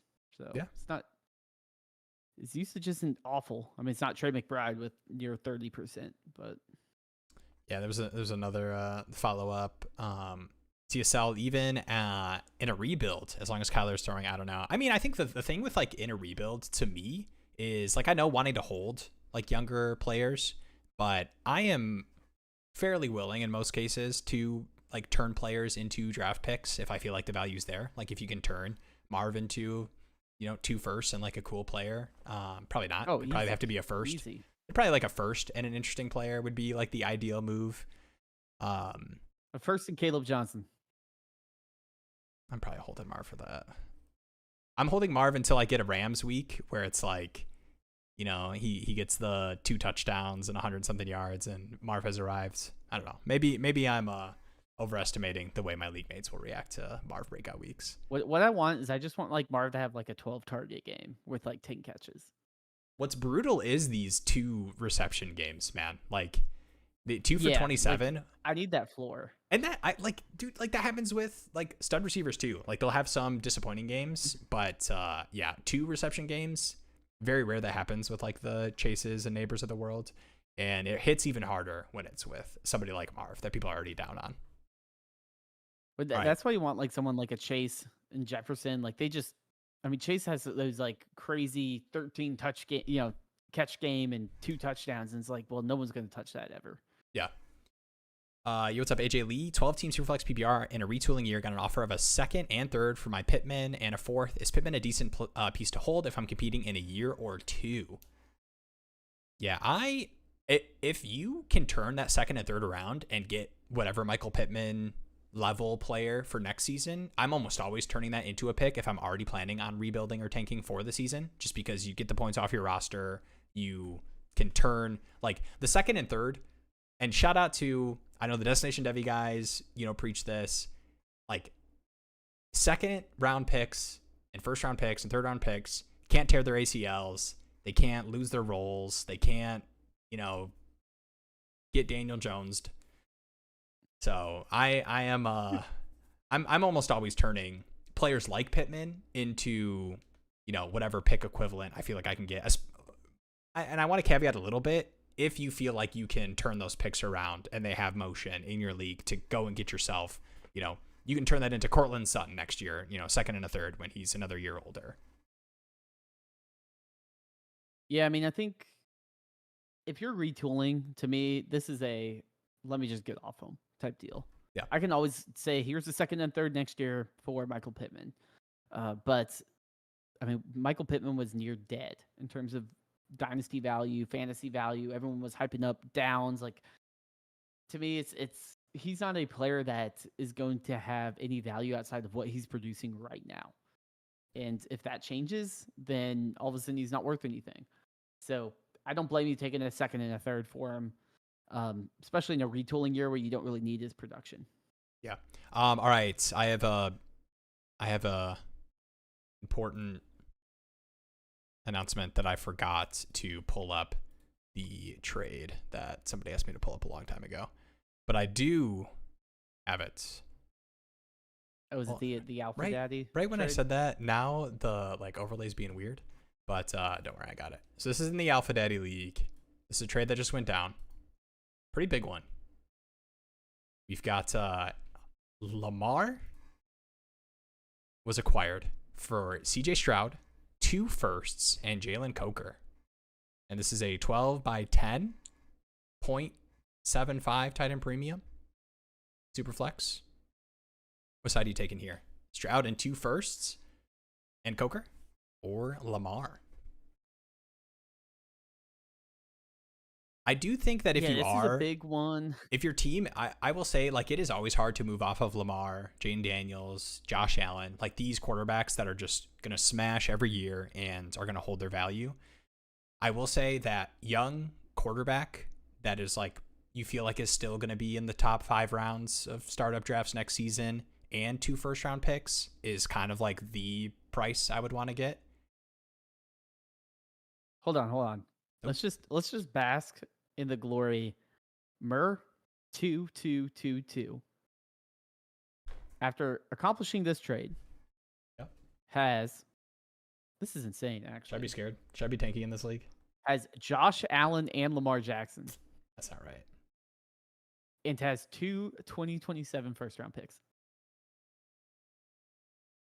I think to me, I would definitely do this. I'm not as high. I think I'm just kind of out on CJ Stroud as a fantasy player being that different than like a Jared Goff. And to me, I think you're getting a little bit of extra value because people still remember his rookie year. But the offense and the way it's constructed now is very different than the offense that CJ Stroud won Rookie of the Year with. And they are a defense-first team. They're not investing in the offensive line. It is ugly. That team can put up like 14 points. Yeah, no run game. I mean, they are literally like, it's the Joe Burrow experience, but they're like, how about instead of Chase and T and Brown, we give you the corpse of Chub, no offensive line, and Nico Collins has to figure it out by himself. Yeah, like to me, I'm like, I don't want to deal with that. And then the benefit here is it's a lot easier to trade away 2 firsts when you have 3 firsts still remaining, right? Like the dude had 5 first round picks. The current roster is pretty nasty. In the same year, I still have my 27s. I still have my 28. You know what it was? You go out and get that elite guy. This is exactly why you keep the phone lines open during the startup draft. And I may be misremembering this because I was in, I think, 3 or 4 startups at the same time. So it is very hard for me to remember anything in my life at all, but let alone what trades happened in what of the 4 startups I was in at the same time.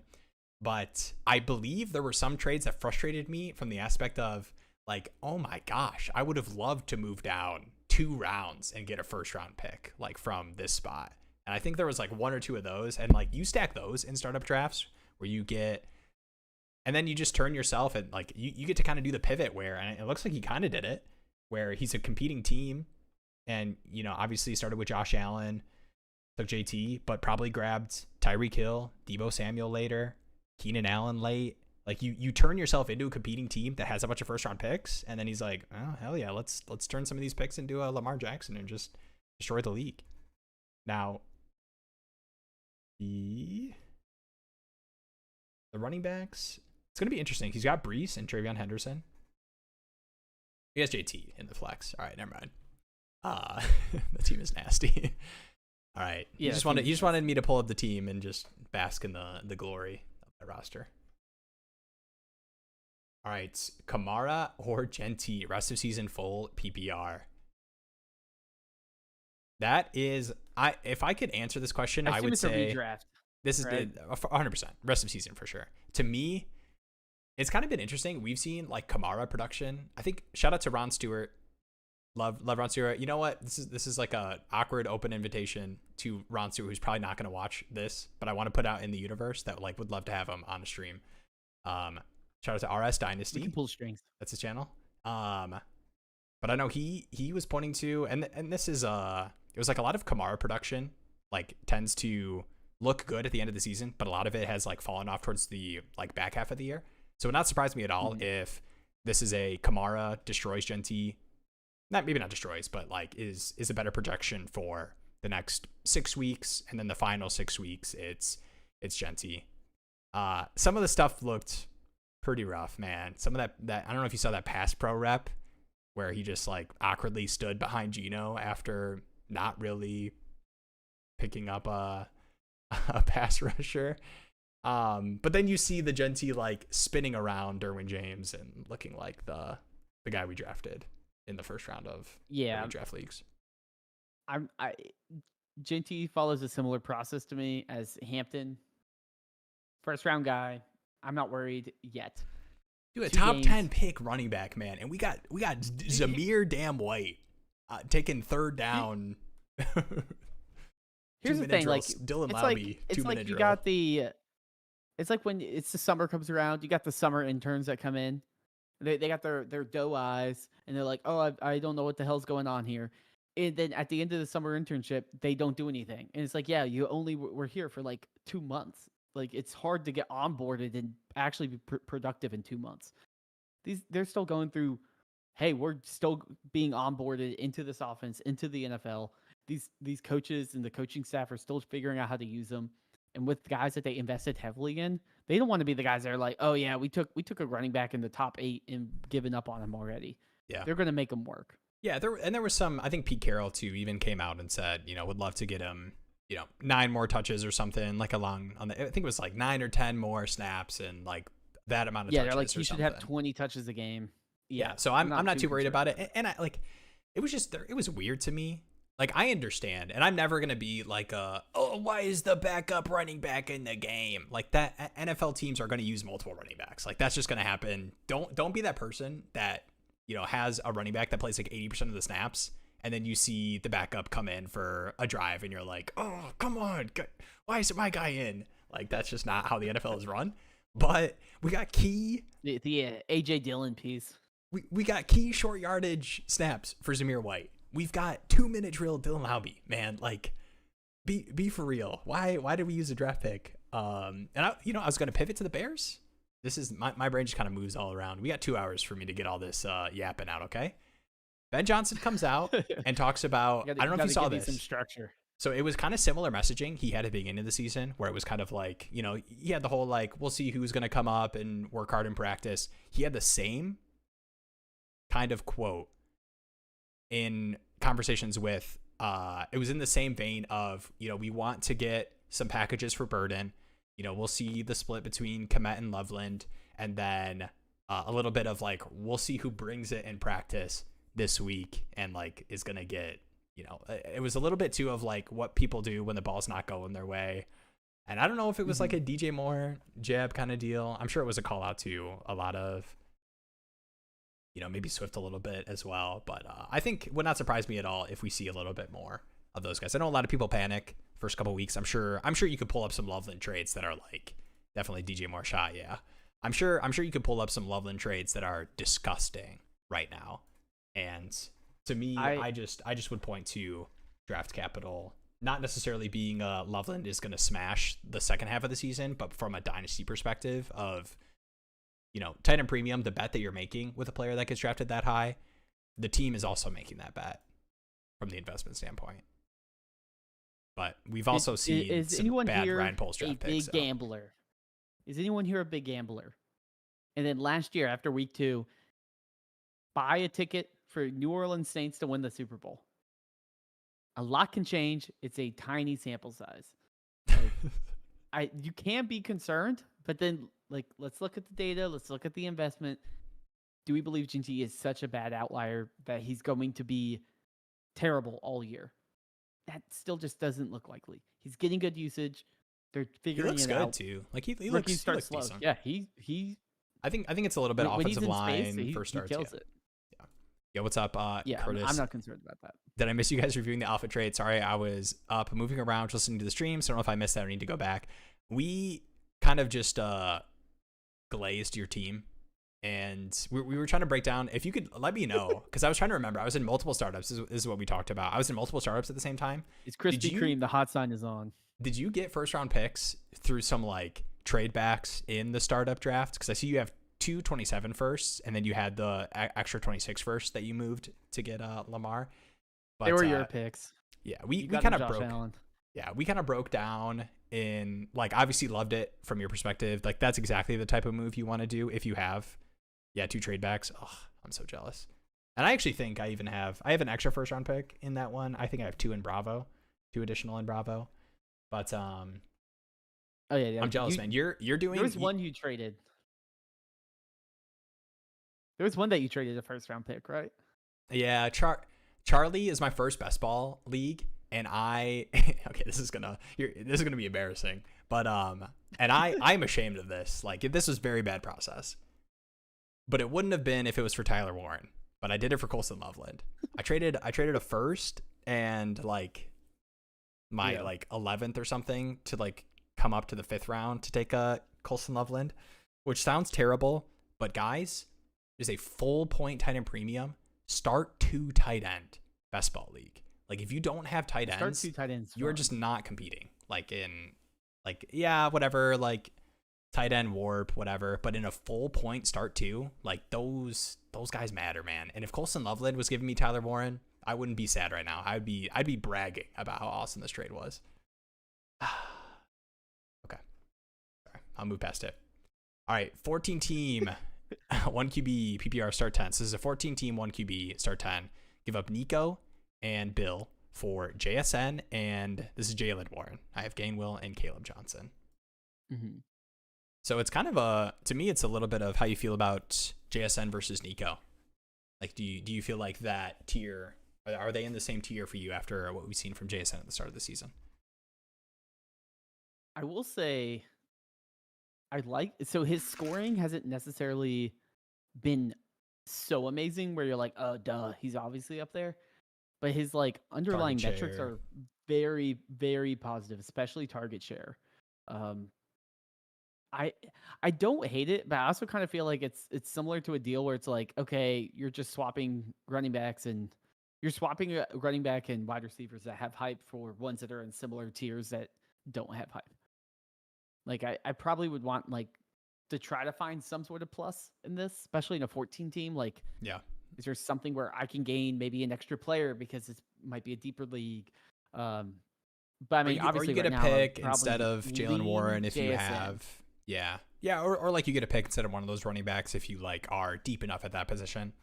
But yeah, I mean, Warren gets the contract extension, but I know the Caleb Johnson stuff has been terrible, awful.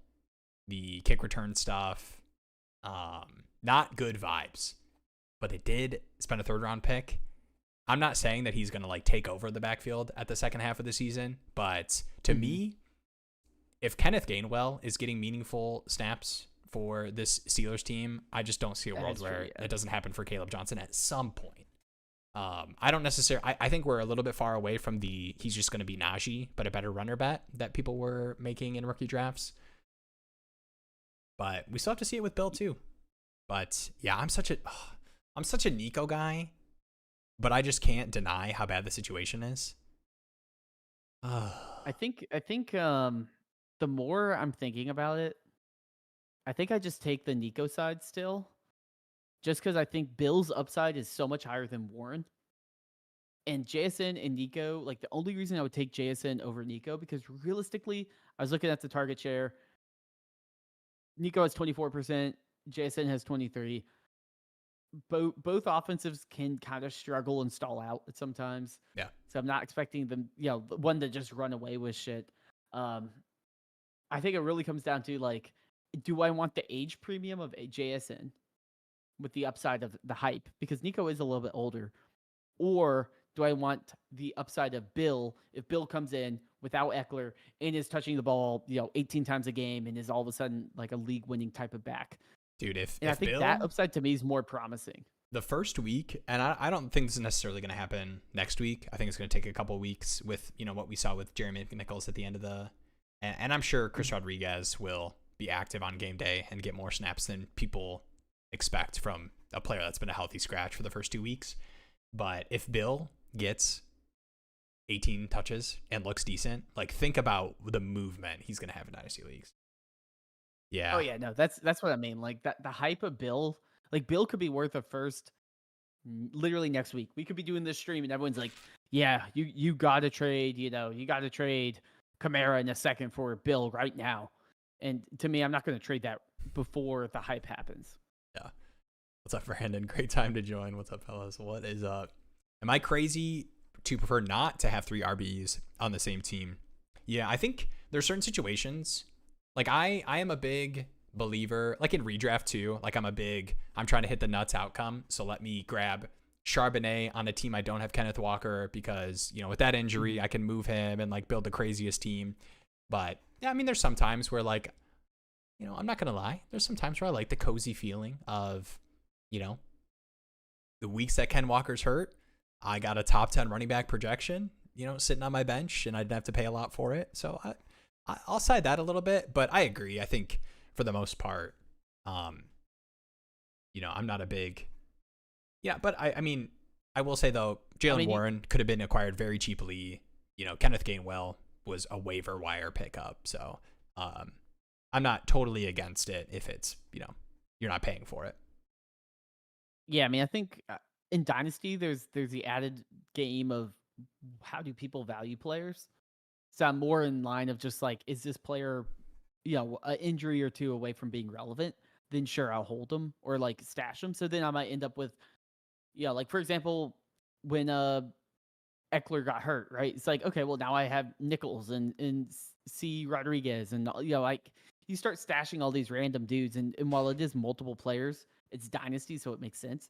Redraft, it's less of a case because you do, like, if I already invested in the Steelers' backfield, like, I don't want to have, Bigsby and Tootin. It's like I need to make my shot. I need to pick one of those guys.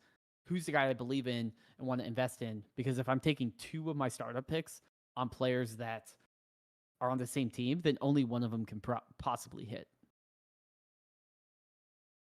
We've got, should I drop Benson for Scatterbo? I assume this is a redraft question. I probably would. I think the Benson role has been pretty good, but I think Scatterbo, especially what we saw this Cowboys game, like the role was pretty exciting. A big jump from week 1, which is kind of the theme for a lot of these rookie running backs, and not the theme for some of them. Honestly, it's been funny, dude. The role stuff, and obviously it's all relative to draft capital, but the role stuff for like these 3rd, 4th round running backs versus the 1st and 2nd round ones has been, it's been and it's only been 2 weeks in the season, so it's kind of, don't get over your skis. It's a tiny sample size, but I mean, I agree. I would slightly favor Scatterbo, but I do think Benson has some positive things going his way as well. So it's to me, it's like next week you could totally be reversed to be like, well, I'm going to should I drop Scatterbo for Benson?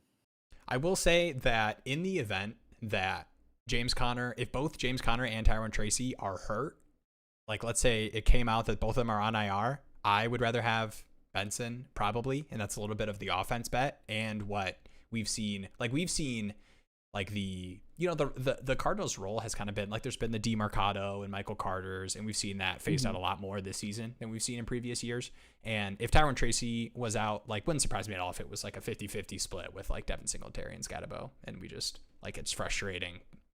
Yeah, we would and want the Cardinals also have a more efficient running game. Like last year, they were very efficient.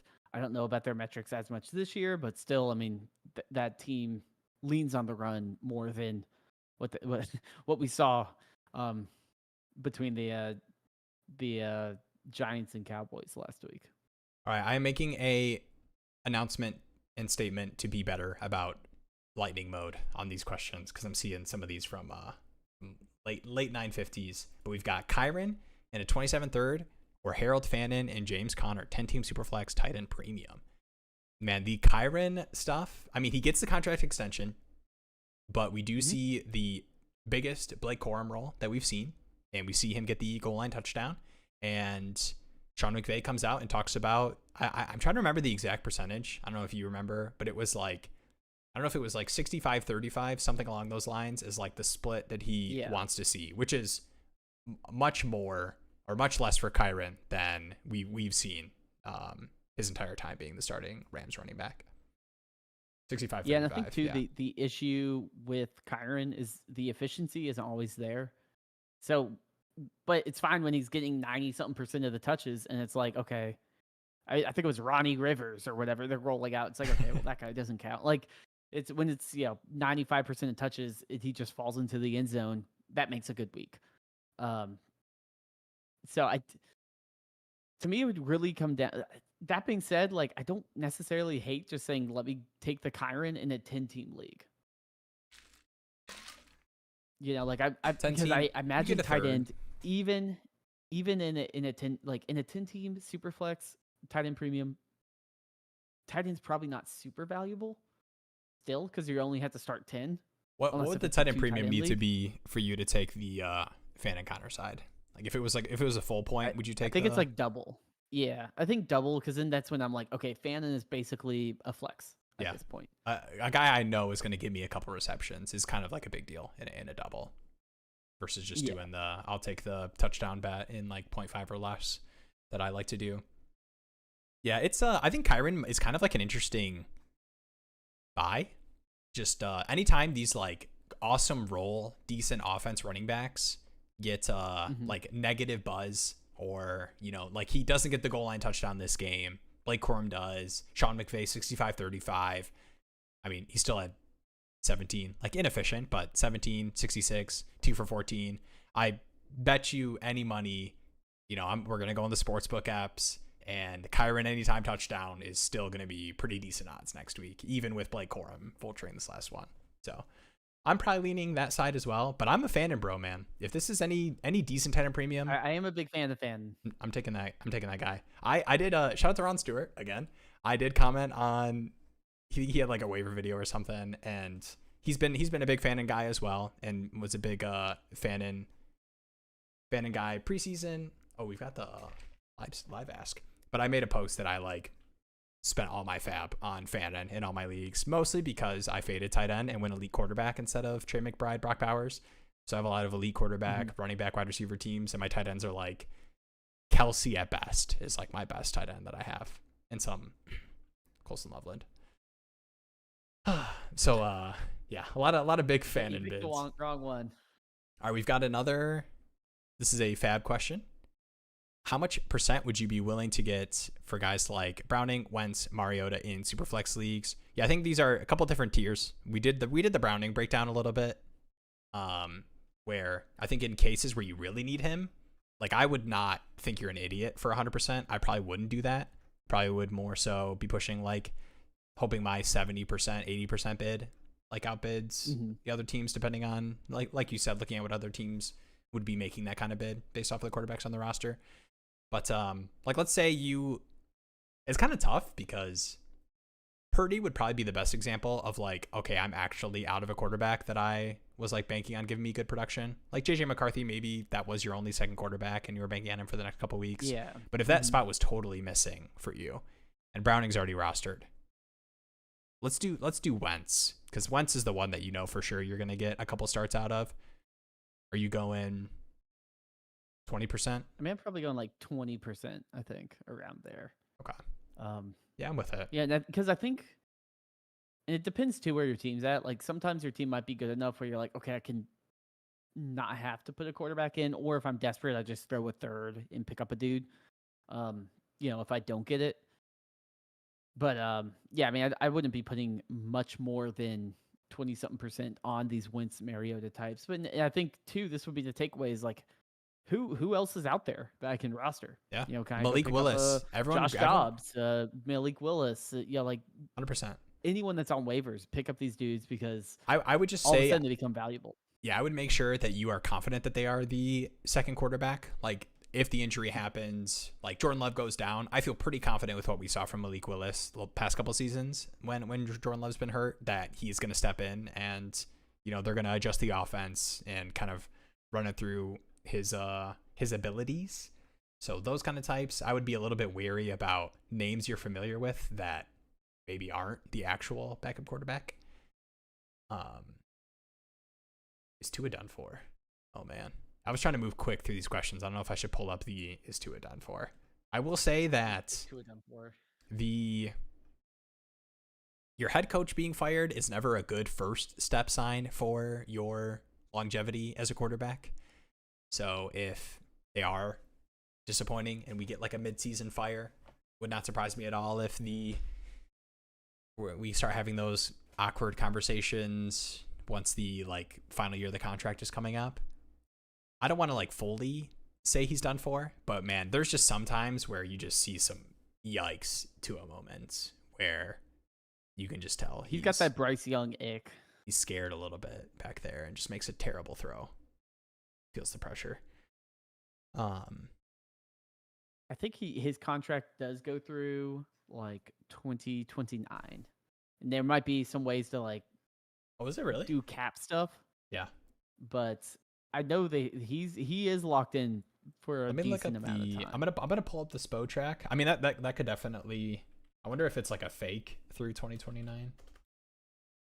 Yeah, I was wondering if it's like 3 years or something. But 4 I do know he has a huge contract. So it might be hard to get out. So 2028. So unrestricted free agent 20 can be voided 2029. Potential out in 27, which would be like 34 million dead cap. Yeah, I don't know about done for. Like we've seen a lot of these times, even with midseason firings, the head coach that they hire is like, hey, you're part of the deal is you're gonna try to figure this out with Tua for the rest of this contract. Tua just stinks. Oh man, I mean he doesn't look good, and I think there's few quarterbacks I feel like that have had weird confidence issues publicly, but Tua's definitely up there. Like after Flores, like the whole first year narrative was like we got to rebuild his confidence, and now it's just gone. You get the concussion stuff. Like him talking about Josh Allen, where he's just like, yeah, I can't do any of those things. I'm like, okay, like you need, like I'm not saying you need to be like Russell Wilson type of like I'm dangerous and stuff, but like, don't just be like, oh, I'm a loser. Like, that's not gonna help. All right, 12 team. What's up, Chase? 12 team, 2 flex, PPR, frisky tier. Someone's trying to trade me for Tootin for a 2026 second, but I think I need at least a first in 26 to give up Tootin. What do you think? Yeah, I mean, any of these running backs who like are on a decent trajectory that went in the second round, like the Scatabo, Tootins that were like mid or even late in some cases second round picks that are like feeling like they're pushing to maybe hitting. Like I'm definitely holding for a second round pick. Would you do 2 seconds? You need more? Yeah, like I would need more. I consider 2 seconds. Yeah, I was about to say, like, I'm not re-rolling. Like, if someone offered me any second for Caleb Johnson, I'd be like, sure, get me out of that. But for me, Tootin, I'm like, Tootin, Scatterbill, I'm like, the hype is starting to build. All I need is a couple more good weeks, and 1 second to do a re-roll, and that is bad. I think 2 seconds I'd consider. A first, definitely right now, I just send it away. Like, bank what I got. I can figure out the rest. Should I trade Zay Flowers? We'll touch on that when we get to our tier list. Finally, whenever we get to our tier list. I know we're almost at the end. I'm kind of cranking these out, and that'll be a good. Maybe we'll get to right at 2 hours, and I won't even have to pee that bad when I go to the bathroom. We'll see. What's up, Dominic? 10-team Superflex, Dynasty PPR, non-10 and premium, in a rebuild, had McBride and was offered Ricky's 6-shooter piece for Tucker Kraft. Wide receivers are Ladd, so it's no tight end premium. Ladd, Pickens, Ridley, Godwin, Imanor, Burden. Also have Fannin.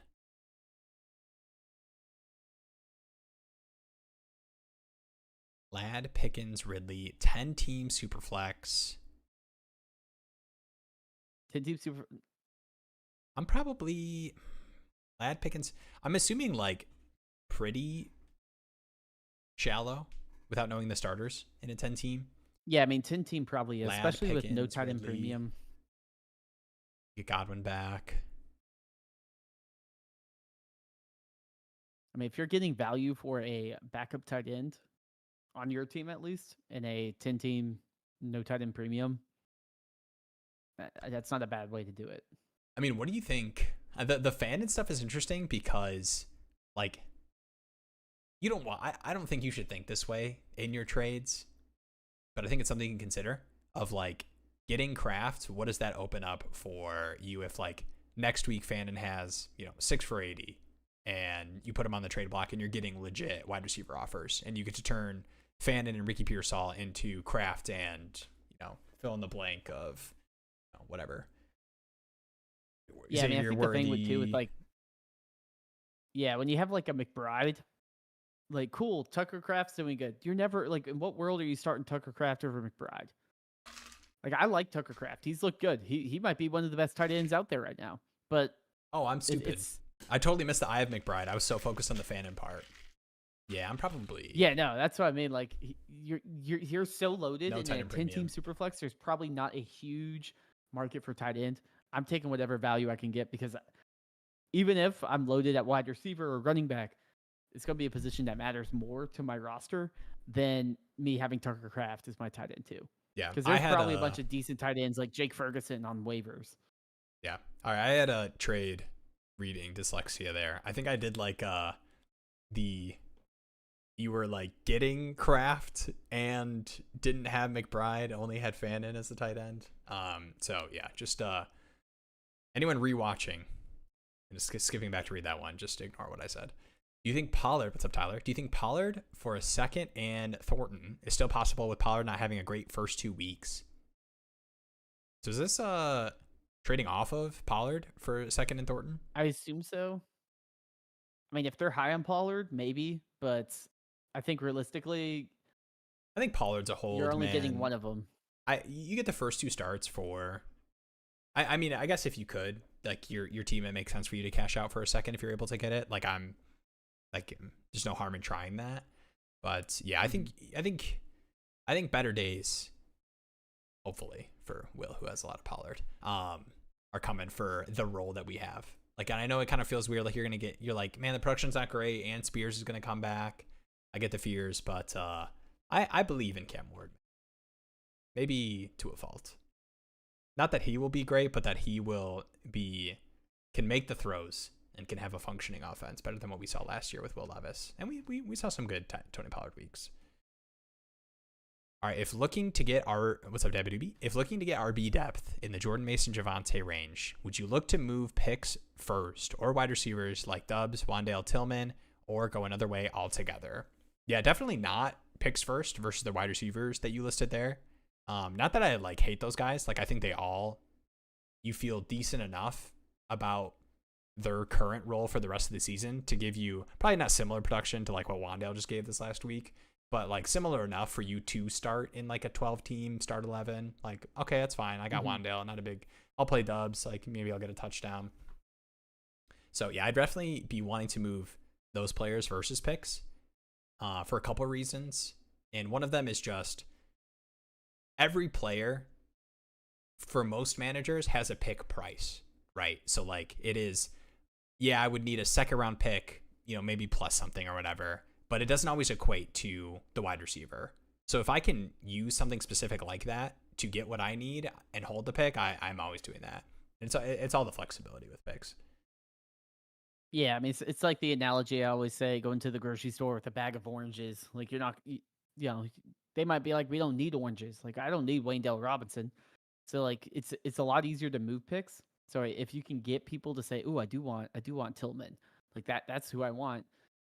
Definitely go that route first before you're like dipping into your picks, because everyone will always be interested in picks.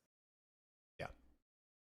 All right, Kendranos here. We've got a start question. Pick 2 of your flex spots. Yeah, it's tough out here for Pacheco, Chub, Hunter Renfrow, Calvin Austin for week 3.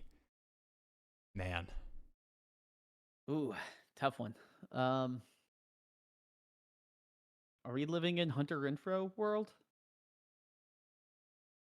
Who did the Panthers 9 play? targets? Do you know?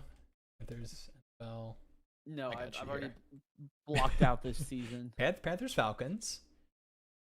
I mean, it probably just has to be Renfrow. Out. I think Renfrow is kind of a lock this week. He's a lock until Coker comes back. Yeah, it's tough, man. Probably Chub, right? Like 10 for 22 for Pacheco this last week. I don't think you can play Pacheco. I don't think you can play Pacheco until it's Chub. Chub, just you like the roll enough?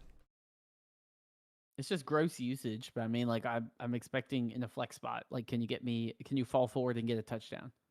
Like he ran in that touchdown at that one game, and it's like, okay, like if I started him, I'm not hating myself. I'm like, cool. Yeah, that's true. It probably is Chubb. That's probably the smarter play. The 12 for 43 is such a fake 12 for 43 because he had like 20 something. It all came on that last.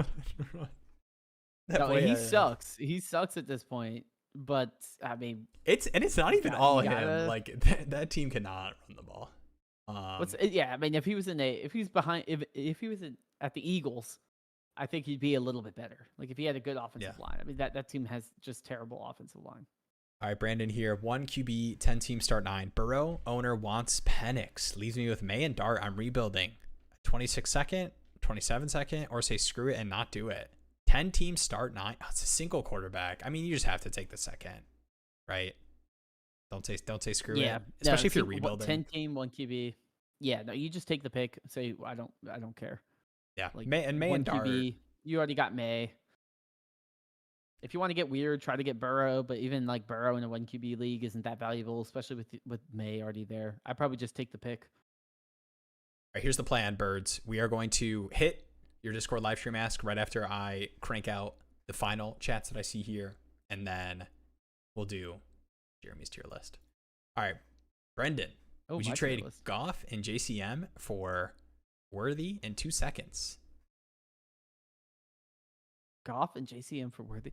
This is a decent value, I feel like, for the Bill hype. Like if Bill breaks out and I'm like, well, I still got Worthy in 2 seconds, I wouldn't feel that bad.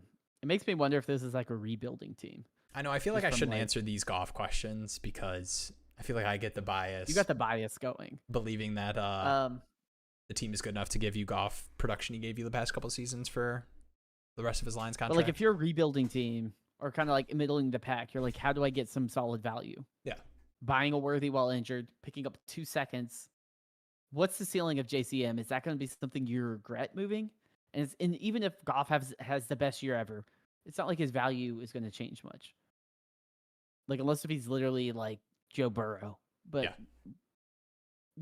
at best he's going to be like QB 8. I don't hate this if I'm kind of going down the rebuilding route. I feel like it's decent value for what I'm getting or giving up. Yeah, that's fair. It's hard for me to like these trades in what I assume are super flex leagues where you're moving like a starting quarterback that I feel like you can lock in.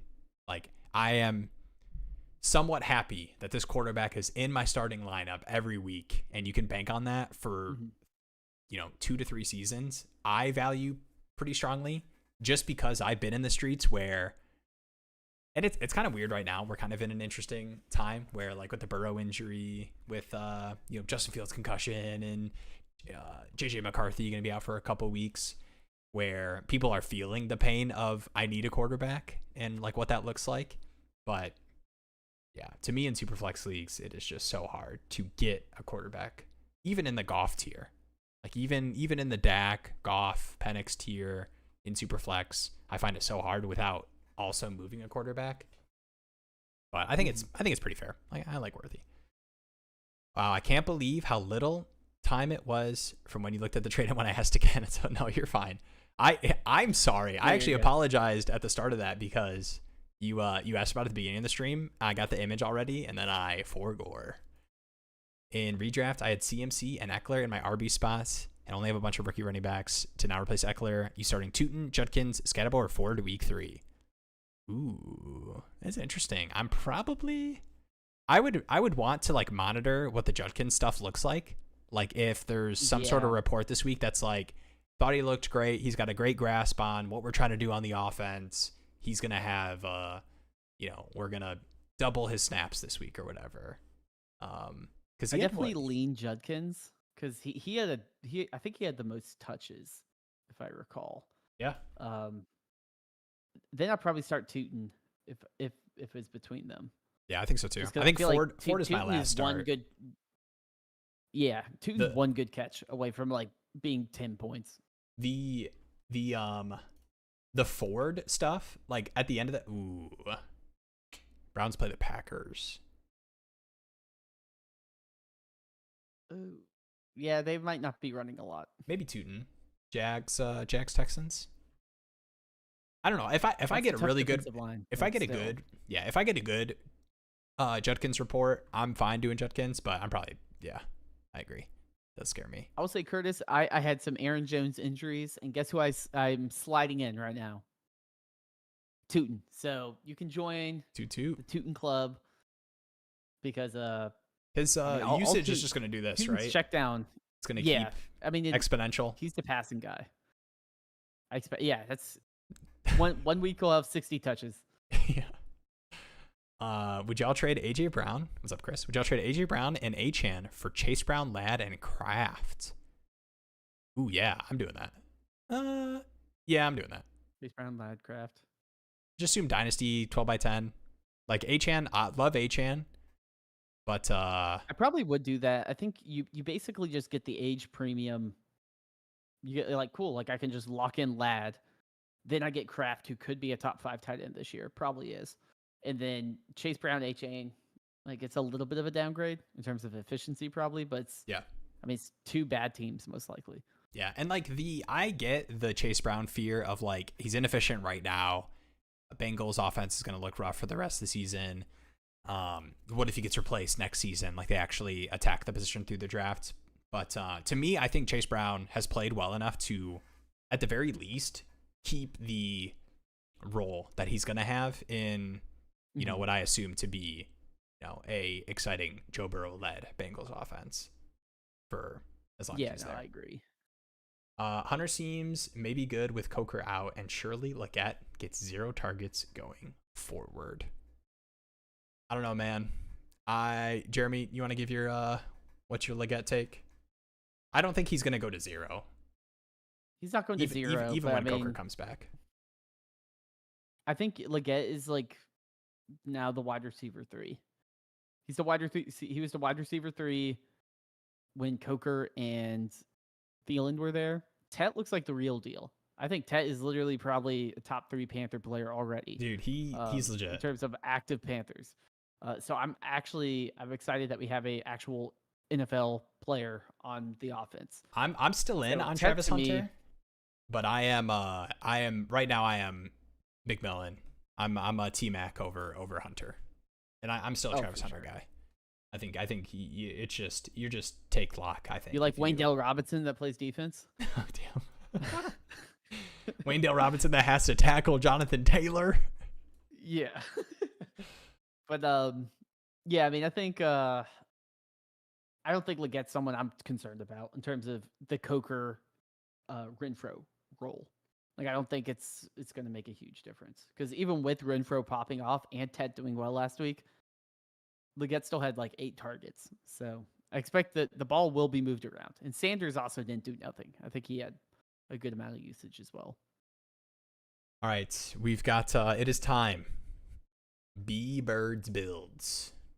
We've got a this is from the Discord. If you guys are not in the Discord, links in the description. Join it. This is Birds builds. I mean, we're pulling up the Dynasty Daddy power rankings page for his league, and he has a question.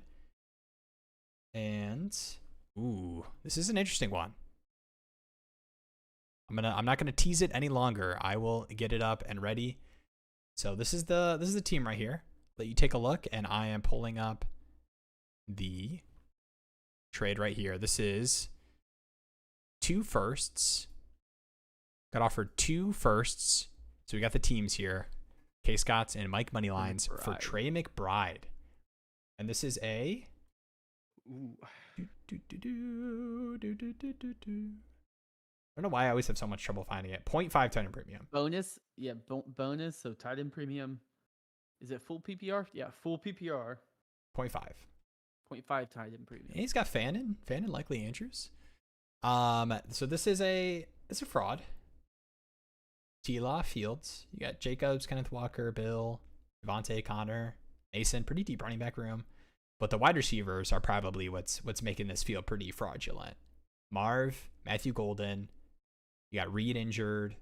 Shaheed I like, but hard to go against some teams that I assume have the some of these nasty. Oh my gosh. Wait, is this one of the teams? Oh no, it's not. So you want to take a look at the firsts? I was looking at them. CJ. One's the top ranked starter team, or starter ranked team, with a 2-0 record, and the other one is a 7th ranked team. Scott. They are 2-0, and then you would also be getting. They would be the team getting McBride in the deal, so that would probably move them up as well. Because this team is not first. That makes sense. All right, are you? Oh, man, McBride is such a hard piece to move, man. Like. Also, this team doesn't have their own 2026 first. Yeah, that's tough.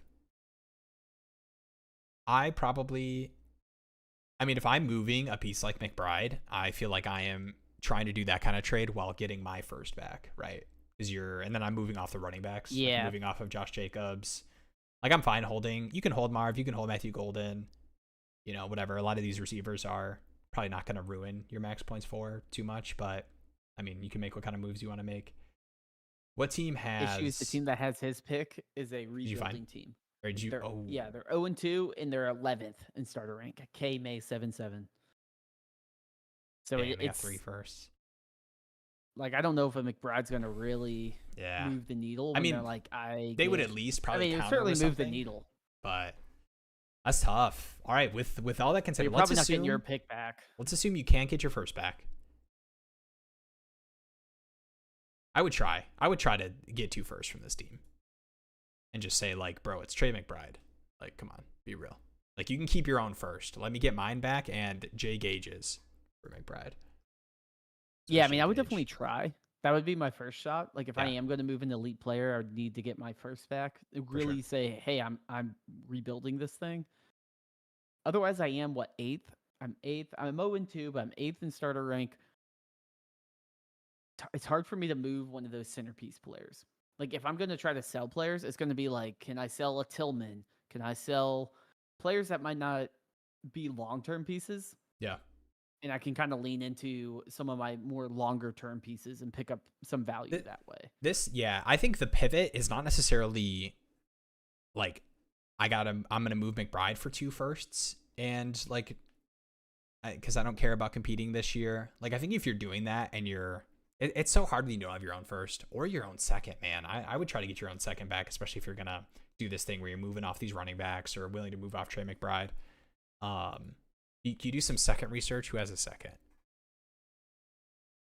I don't know if I'm being too quirky trying to find who has this guy's second, but I think this team got pretty unlucky, man. J Gage 3-4. It's a contender. This team could use the 3rd running back, but they don't have a first. I was thinking about finding a way to move Jacobs and getting like a first and something. Like if you get a first and second for Jacobs, something or whatever, but probably not going to happen with this team. Corrected on my first. Yeah, man,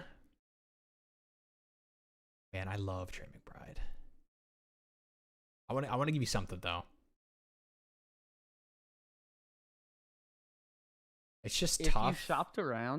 If you've shopped around and this is the best you can do, it's not the worst value, but I probably wouldn't do it personally. I think McBride is someone that kind of fits my window as a fringe playoff team. Like it keeps me in the mix.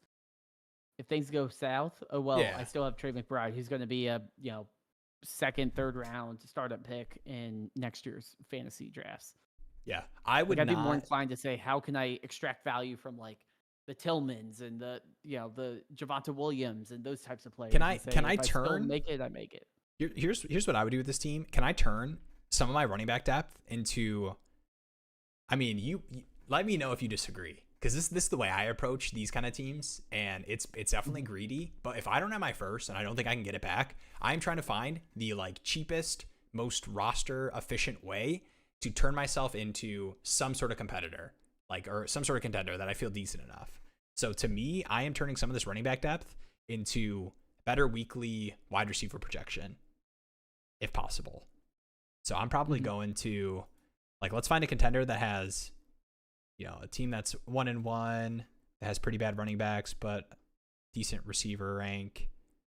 This is a contender, just J Gage guy who has your second. Can I get even players like Calvin Ridley?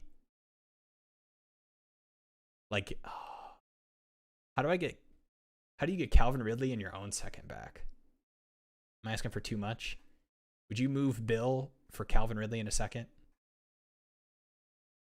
Yeah, I would definitely do that, especially if it fits a need of mine. Jordan Mason too is probably a good running back depth piece to move right now, just with the Aaron Jones. I definitely would be shopping him. I wonder if the Aaron Jones guy is decent running backs. I think the way I would play is can I just finish 5 to 8?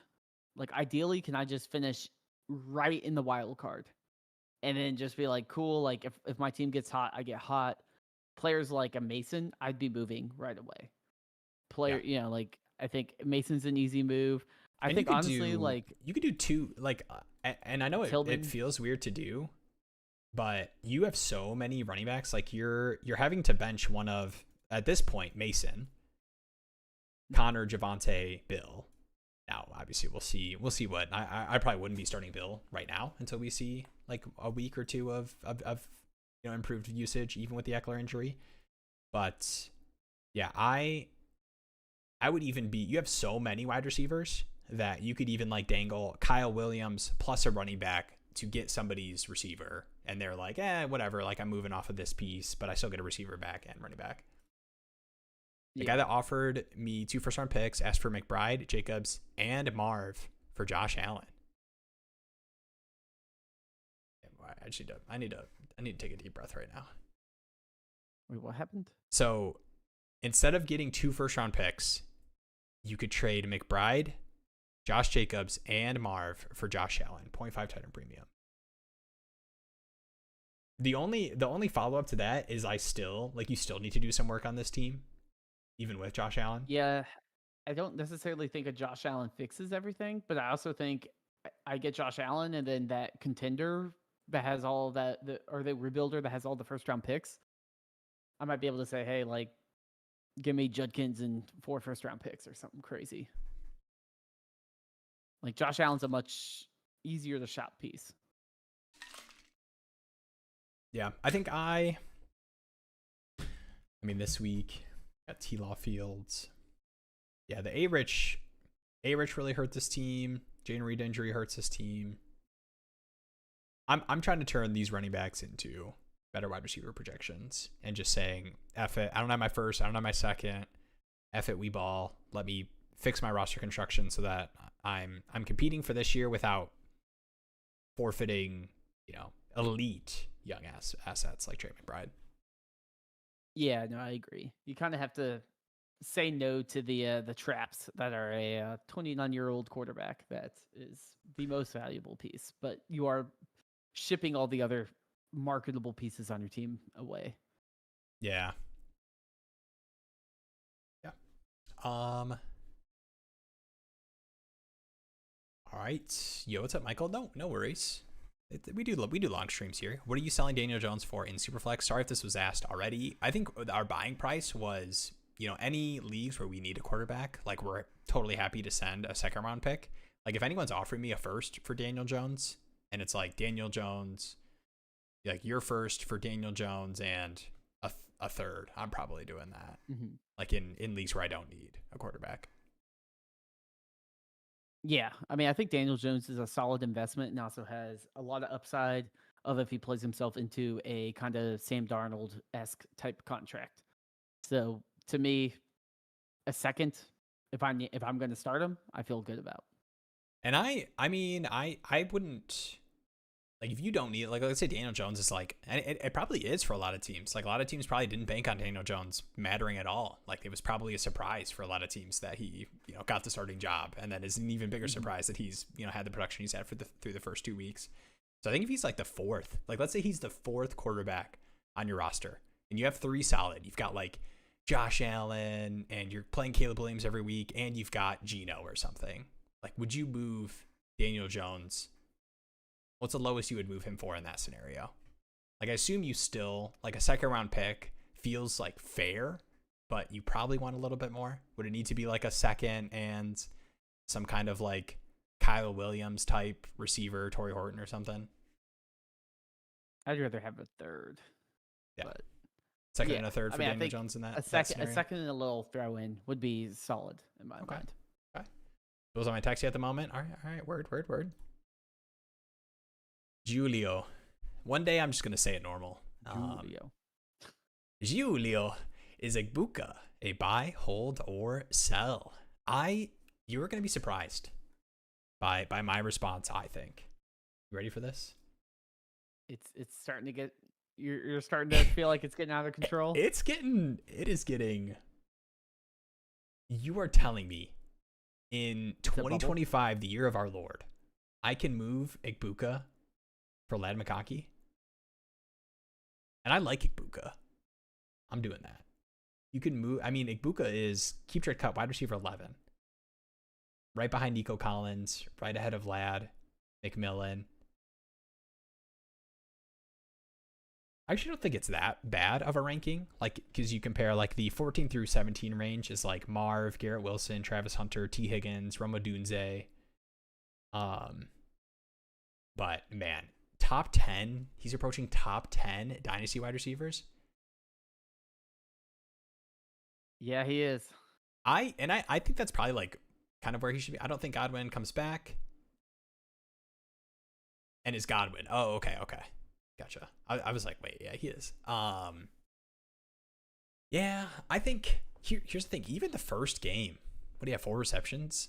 Like, I like Igbuka, and to me, it's more of like, I have faith in the Tampa Bay passing offense to like produce solid games for these wide receivers. And, there's a world where Mike Evans retires at the end of the season and it's Igbuka, Godwin, Jalen McMillan, Sterling Shepard, Kate Otten for the Bucks for next year as, pass catching options. And he's right there, wide receiver 10.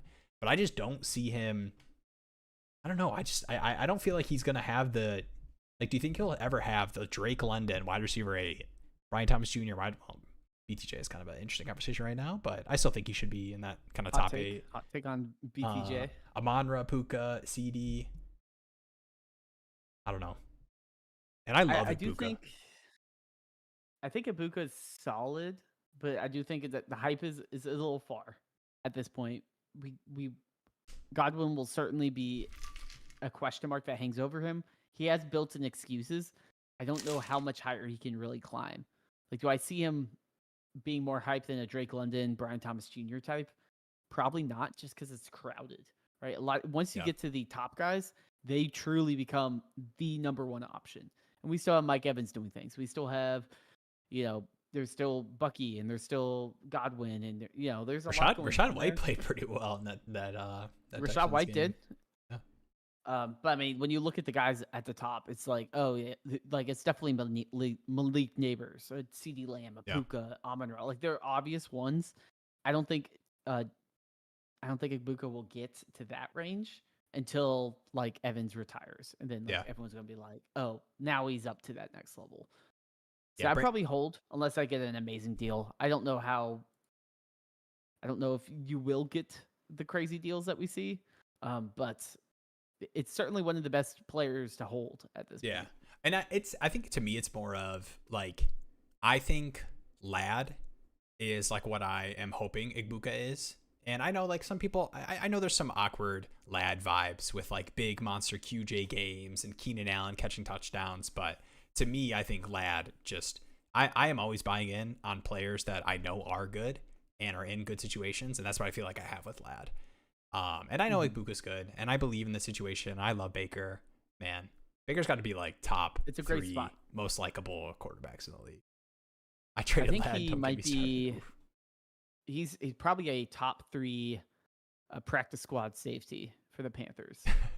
I know people are sharing that. Like he's lining up at defensive end. But I'll tell you what, man. I bet you Baker could give you a mean pass rush. Like it's like 3rd and 15 key game. You put Baker at the defensive end. He's getting one pressure. I need like an aspiration level scandal to break about the Carolina Panthers. We need to free the Panthers.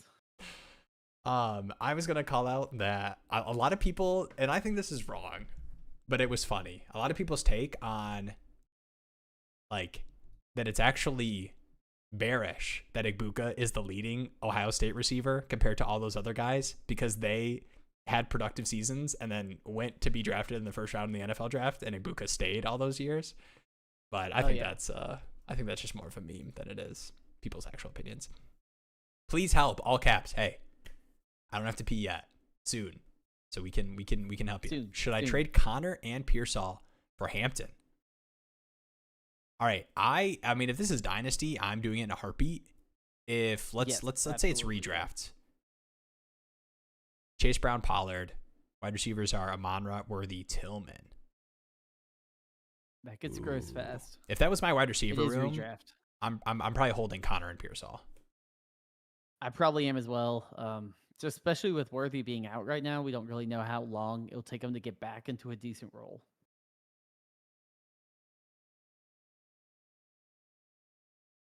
Should I trade Javonte Williams for Zay Flowers? I'm not even gonna do the assume this is redraft thing. Yeah, man, I like Javonte this year, and I mean, would not surprise me if this is a little fugazi and the Ravens passing offense, which always spreads the ball around. This has just been some monster, but man, the like Zay's advanced metric stuff has always been awesome, and he's actually consistently getting a lot of these like easy look stuff in this Ravens offense. And I just think he's #good, man. So I am going to say yes. He's up there. I think he's top 10 in target share, 26%. And people think I'd probably do that as well. And like, yes, Derrick Henry and Lamar Jackson. But I think people have like, people misunderstand this Ravens offense, that it actually is kind of awesome for pass catchers. It just can be very spread around. But yeah, I think Zay is #good, and I think Lamar is #good, and I would not surprise me at all if, honestly, like, actually on the field, Jaden Blue, I don't think is going to like eat into Javonte Williams like goal line, early down rush share at all. But like, the one thing that Jaden Blue could do would kind of be a hit for Javonte fantasy wise if he's taken like those 3rd down snaps. But I mean, if he takes anything, it's like, like part of running backs is just how often do they touch the ball? Yeah. All right. Are we closing out with we can do this quick tier list here. I think we got one quick live stream ask.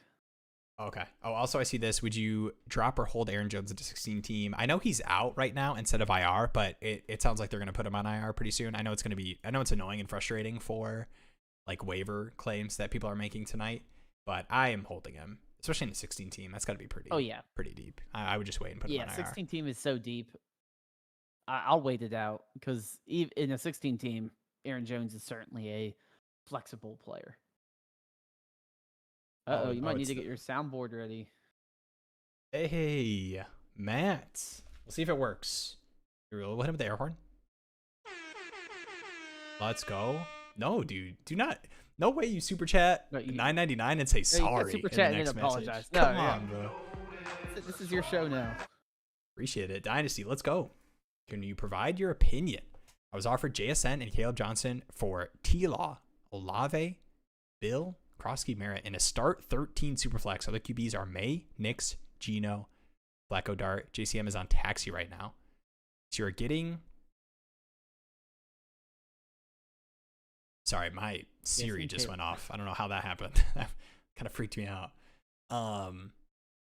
So you're getting JSN and Caleb Johnson for T-Law, Olave, and Bill.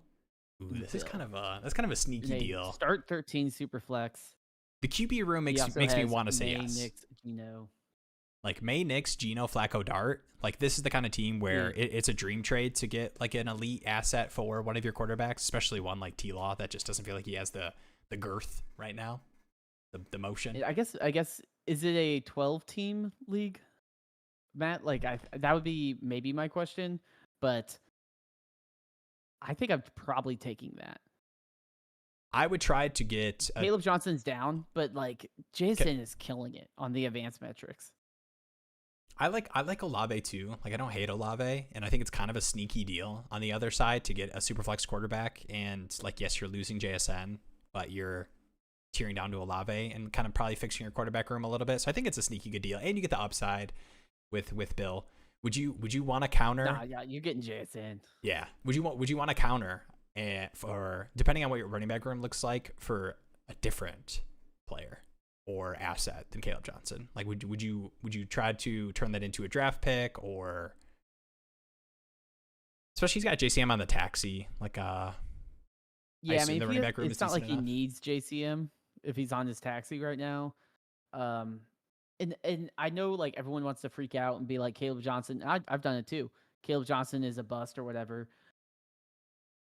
It is 2 weeks, and guess what we're seeing in Arizona right now? We're seeing Trey Benson all of a sudden year 2 starting to get some work. Yeah. So Caleb Johnson might just be a slower burn than a Krosky Merritt, but to me the upgrade to go up to a JSN, get off of a starting to become toxic asset in T-Law and Olave, which are both players people have very strong opinions on.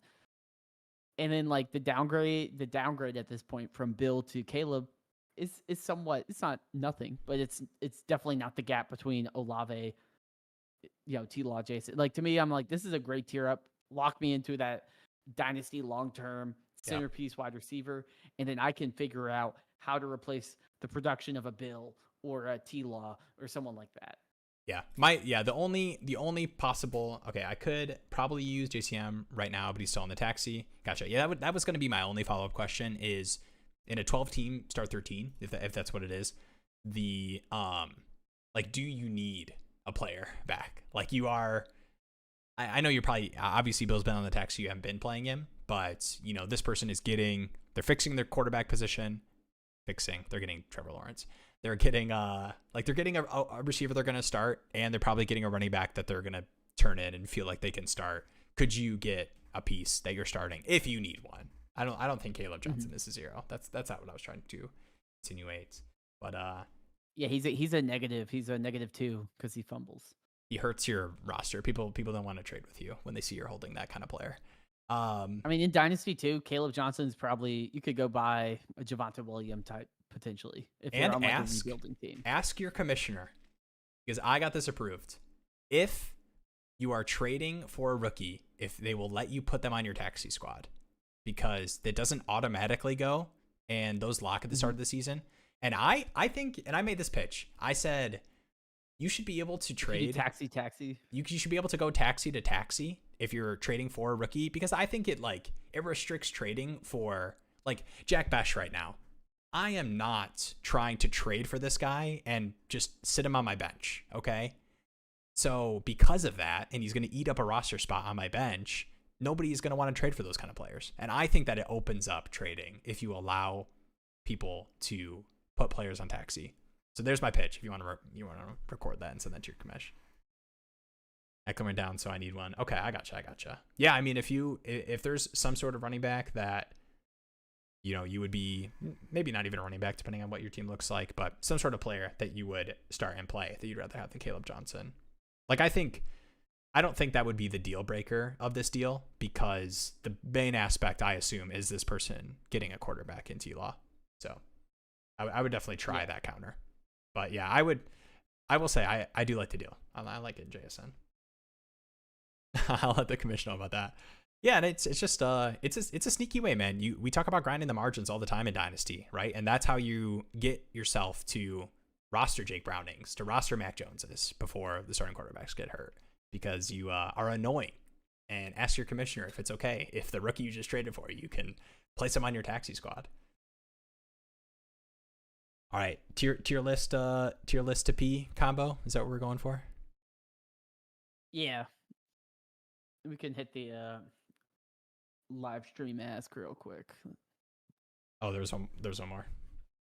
Is it a team or a question? I can pull it up. Let's see. My question is, should I cash in on my draft capital or try to buy a competing team, or should I trust the process and wait on these picks? Yeah. He does have his sleeper username, so we could. Yeah, I was going to say. Dynasty Daddy. Once I'm starting to get to 500x on the Zoom, I think it's time to. Yeah, I was about to say, those screenshots can be hard sometimes. I should just never, whenever I'm zooming in past 150% on a screenshot, I just need to not do that. All right, so this was I can look up this team here. How come when I watch you guys, all I do is sit on my other monitor and try to figure out trades on your platform's calculator? Hey, dude, I will say, guys, 2 weeks into the season, that is a trend to people. Okay, like be shopping, man. Be looking. Always be closing. Well, I will say too, on top of it, is I souped up the trade database. So preseason, the highest number I ever had for one player in a week was 2,000 trades in the past week. This week, there's been a lot of movement. We have Bills nearly 4,000 trades completed in the past week. And there's multiple players, 3,000 Javonte Williams, 2,000 plus for ETN. Like, there's a lot of trades going on right now. So you can definitely, not only can you sit there on the calculator and just tinker with it, because I do that in the middle of May, but you can also actually get responses and trades done now. So it's definitely a fun way to pass the time. All right, I've hacked into this guy's Dynasty Daddy account, but I'm definitely on the wrong league. So, yeah.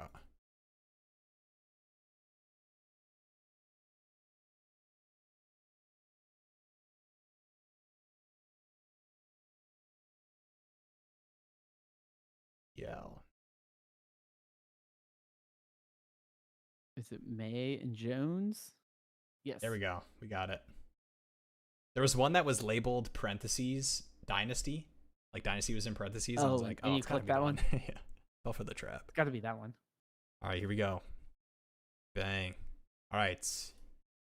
So we can do it quickly because I know we're already pushing our upper limits. But what are we thinking about?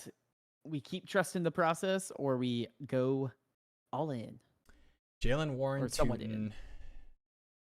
This is kind of a tough team, man. When I think about like pushing in and contending, like, yes, okay, I like seeing the 3 firsts. Like, you got 2 seconds as well. Like, you could turn this into a bunch of thirds too. 3 firsts and 27. Okay, we can definitely turn this team into a contending team for sure. Because like we just ain't got any hitters. You know what I'm saying? Start 10. You ever pull up a team and you're like, where the hitters at? You know? I wonder, when I have 2 years of loaded up picks, oftentimes I feel like I like to rebuild 1 year and then have a crap ton of picks and a crap ton of high value young players to kind of build around. Because maybe I hit on 1 or 2 of those picks, and then I have 3 first-round picks that I can, strategically use to kind of power up my team elsewhere. Yeah. So, like, because I feel like it's, once you get to trades that are like, oh, I'm sending away 3 first-round picks, you can just evaporate all of your future flexibility just like that. And you're like, wait a minute, all I got was, Trey McBride. Like, what, so it's kind of like, I probably would say with this team, probably kind of like a wait still, like wait it out maybe this year, then hammer some of these first and second round picks, and then be able to then kind of patch the holes with all the value you have in 27. Yeah, it's interesting because some of the hardest times to trade for contending pieces are in season, as we start to approach like bye weeks and everything, and people like having their depth, and Cortland Sutton has a bad game. Like, if you feel like there's opportunities for you to get some contending pieces for pretty cheap, like without moving first round picks, I would approve of that, to kind of turn this team into, hey, I've got a bunch of firsts. Because you know what I love doing? I love having multiple firsts and having a contending team and getting to beat the teams of the firsts I have and being like, okay, this is a double whammy. I'm pushing myself to the playoffs and I'm getting better first round picks. So I would approve of that. But I will say, a lot of times the best time to buy contending pieces for the next season is rookie draft time, man. When you have 3 seconds or 2 seconds and 4 thirds, and you have 3 firsts, and you can trade back and add on, whatever, Derrick Henry or, Cortland Sutton or Mike Evans for someone's just like, oh, I can't believe this person's sliding. I'll trade a future first for this, 201 because I want this dude. And you're like, cool, now I get a future first. Like, I think there, like you said, you don't have enough of those centerpieces to where it's like, yes, go all in. Yeah. I mean, you could go buy a bunch of those like Zay Flowers type players and be all right. But to really be at the top of the game, you kind of need to hit on some of these picks. Outside of Drake May, you don't have like one guy that could be considered a centerpiece. Yeah. Like, the only thing I would be maybe open to do is, like, if you are moving your first, I think it would need to be some of these like elite asset tier ups. And I wouldn't force like it. Zay in a first, May in a first. Yeah, like like those, when you have all this value, like you have, oh man, look, he's even got extra picks in 28, man. We got 327 first, 227 seconds, 228 seconds. Like, you are here's what you do also need to consider. You don't want to come to 2026 and how many is this? I want to count it out. 1, 2, 3, 4, 5, 6, 7, 8, 9, 10, 11. Now, I assume you're not going to make all these picks, but that's 11 players that you would be adding to this roster if you just kept all these picks and had to make them in draft. Now, these 3 firsts, I'm totally fine holding those. But if you want to move a second, a third, get yourself some sort of better contending team, and you can kind of sit and wait a little bit without pushing in first, I'm cool with that. That's my team. Let's go. I was thinking of buying A.J. Brown low to start the contention push. Yeah, it depends on how low. Because with this team, like, just A.J. Brown added to this team, I don't think turns this team into like a top half of the league contender, I would assume. Like, I think you'd still need to do some work in the running back room for sure. Like, seconds for RBs. But I think, what would you say? Would you, let's assume you use a couple seconds to, you have a decent contending running back room. Would you approve of 1 first round pick to be used to get some sort of like contending receiver? I don't know if I would want to use a first and something else to get A.J. Brown with this team, but I think something I would want someone like younger that. than A.J. Brown. I agree. I think like if I could take a first and something for Lad, I would love to do. Yeah, like I do Downs in the first for Lad, or Pickens in a first for, JSN or something where it's like cool. Like next year, I still have a guy, but next year we're going to be sitting here and we're going to be talking about how AJ Brown's 29, and that's going to be, like all of a sudden his value has a different trajectory. So like I'm very cautious and picky of the players I would move my first round picks for. And the only time I honestly think I would move is I'd look at the teams that are fringe playoff teams and be like, yo, is this a team that has all these players, has no picks? Can I take advantage of them being like, crap, I'm not going to make the playoffs? Can I, like maybe I can get a pick somewhere and you can swoop in and get some, discount on certain players. But I do think you probably have one full cycle of playing the draft value game through draft season as the picks get hyped up and everyone's talking about Tyson and Love and all the other players that are coming in 2026. You probably have one more cycle of that.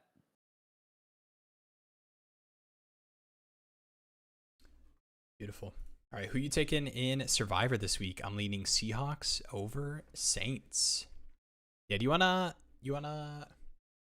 let's see. I would do a very quick rookie panic and Survivor if you wanted to.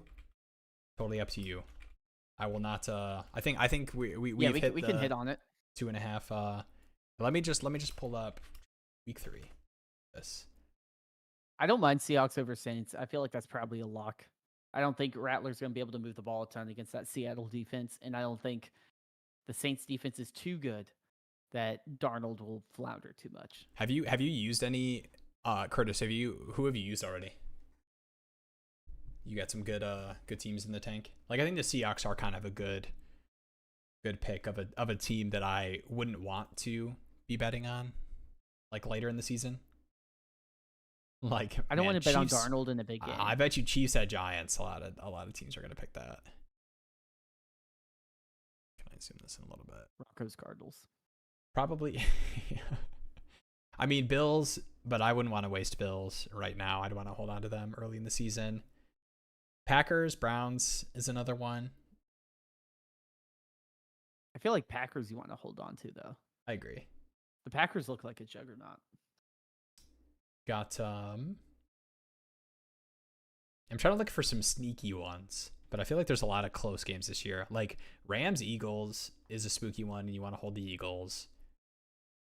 Bucks Jets. Tampa Bay's at home. Giants Titans. Wait, what? Oh, Chiefs? Giants Titans. Get crusty with it. You've got. I don't know. I do think the Seattle one might be one of the better ones. Yeah, I'm probably leaning Seattle. Use Broncos and Cardinals. I'm only in one Survivor league this year, and I think I also went Cardinals Broncos. So I'm gonna stay with you. Let's keep this thing rolling, Curtis. Let's go Seahawks. We can be sad together. Seattle at home. How much would someone have to pay you in order to buy Neighbors off your team? I did trade Neighbors away. I kind of regret it. I traded Neighbors and Igbuka away. Oh man, I know. What did he offer his car or something like? Naming rights, firstborn. Yeah. Okay. Yeah. Let me. How do I'm just gonna go to the DMs on this one. Sometimes I could use the Dynasty Daddy site. Wait, I thought I just DM'd with this guy. Oh, here we go. Man. All right, this is I feel like I might get some flack for this one. Maybe not.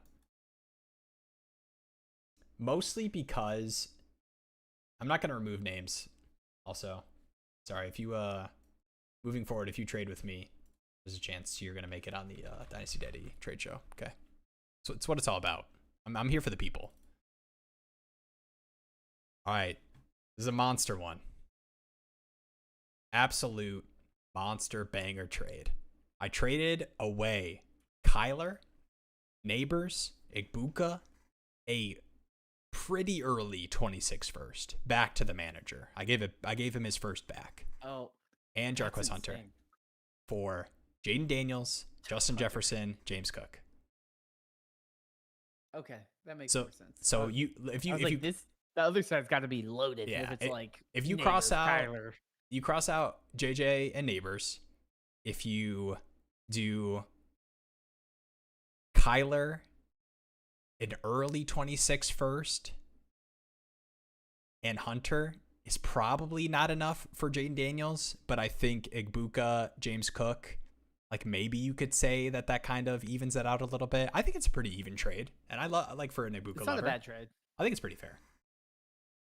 My shout out to Alex. That's a fun one though. My best dynasty, like my my OG dynasty bro, like one of my best friends growing up, he hates me in our dynasty leagues. One of my best friends, he hates me. All the leagues we're in together, my teams are sick. Like I've gotten pretty lucky with some trades, and this is one of those leagues. This is like the one I brag about all the time. I have Josh Allen and Jaden Daniels, Chase. Now I have Chase, Jefferson, Nico, Jonathan Taylor, Kamara, like just a pretty nasty team. And he thought this was an insane fleece. I just think it's a monster trade, man. Yeah, what's up? What do we think, guys? Is this a W trade, L trade? I think it's good. I mean, it's an early early hard to first get Neighbors, for sure. But you're definitely dealing with a big trade if you're getting Neighbors, because Neighbors is certainly up there. Yeah. All right. Uncanny Smile said their team isn't bad though. Could be like a 4 to 7 range. Especially with all the talent you add as well. Like getting Neighbors and yeah. Yeah, there is one actually wait. I think I lied.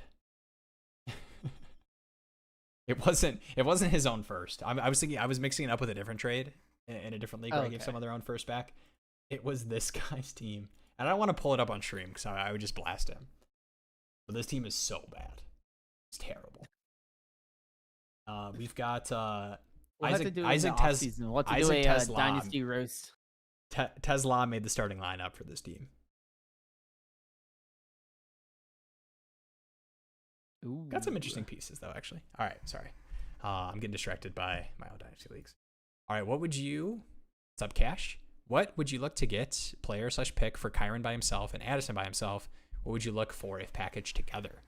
Kyron and Addison. I think if both of those players got moved straight up for a first round pick, I would be like, okay. Like I probably wouldn't pay a first for Addison. They're the players that are like always worth a late first. Like it's like 50 players that are like they're probably worth a late first. And it's like I don't know if you're going to get that. I think packaged together, I think I probably would pay in most like decently deep, like 12 by 10, 12 by 11. I'd be willing to pay a first and a second for Kyron Addison, like in most cases. Would do a first in 2 seconds.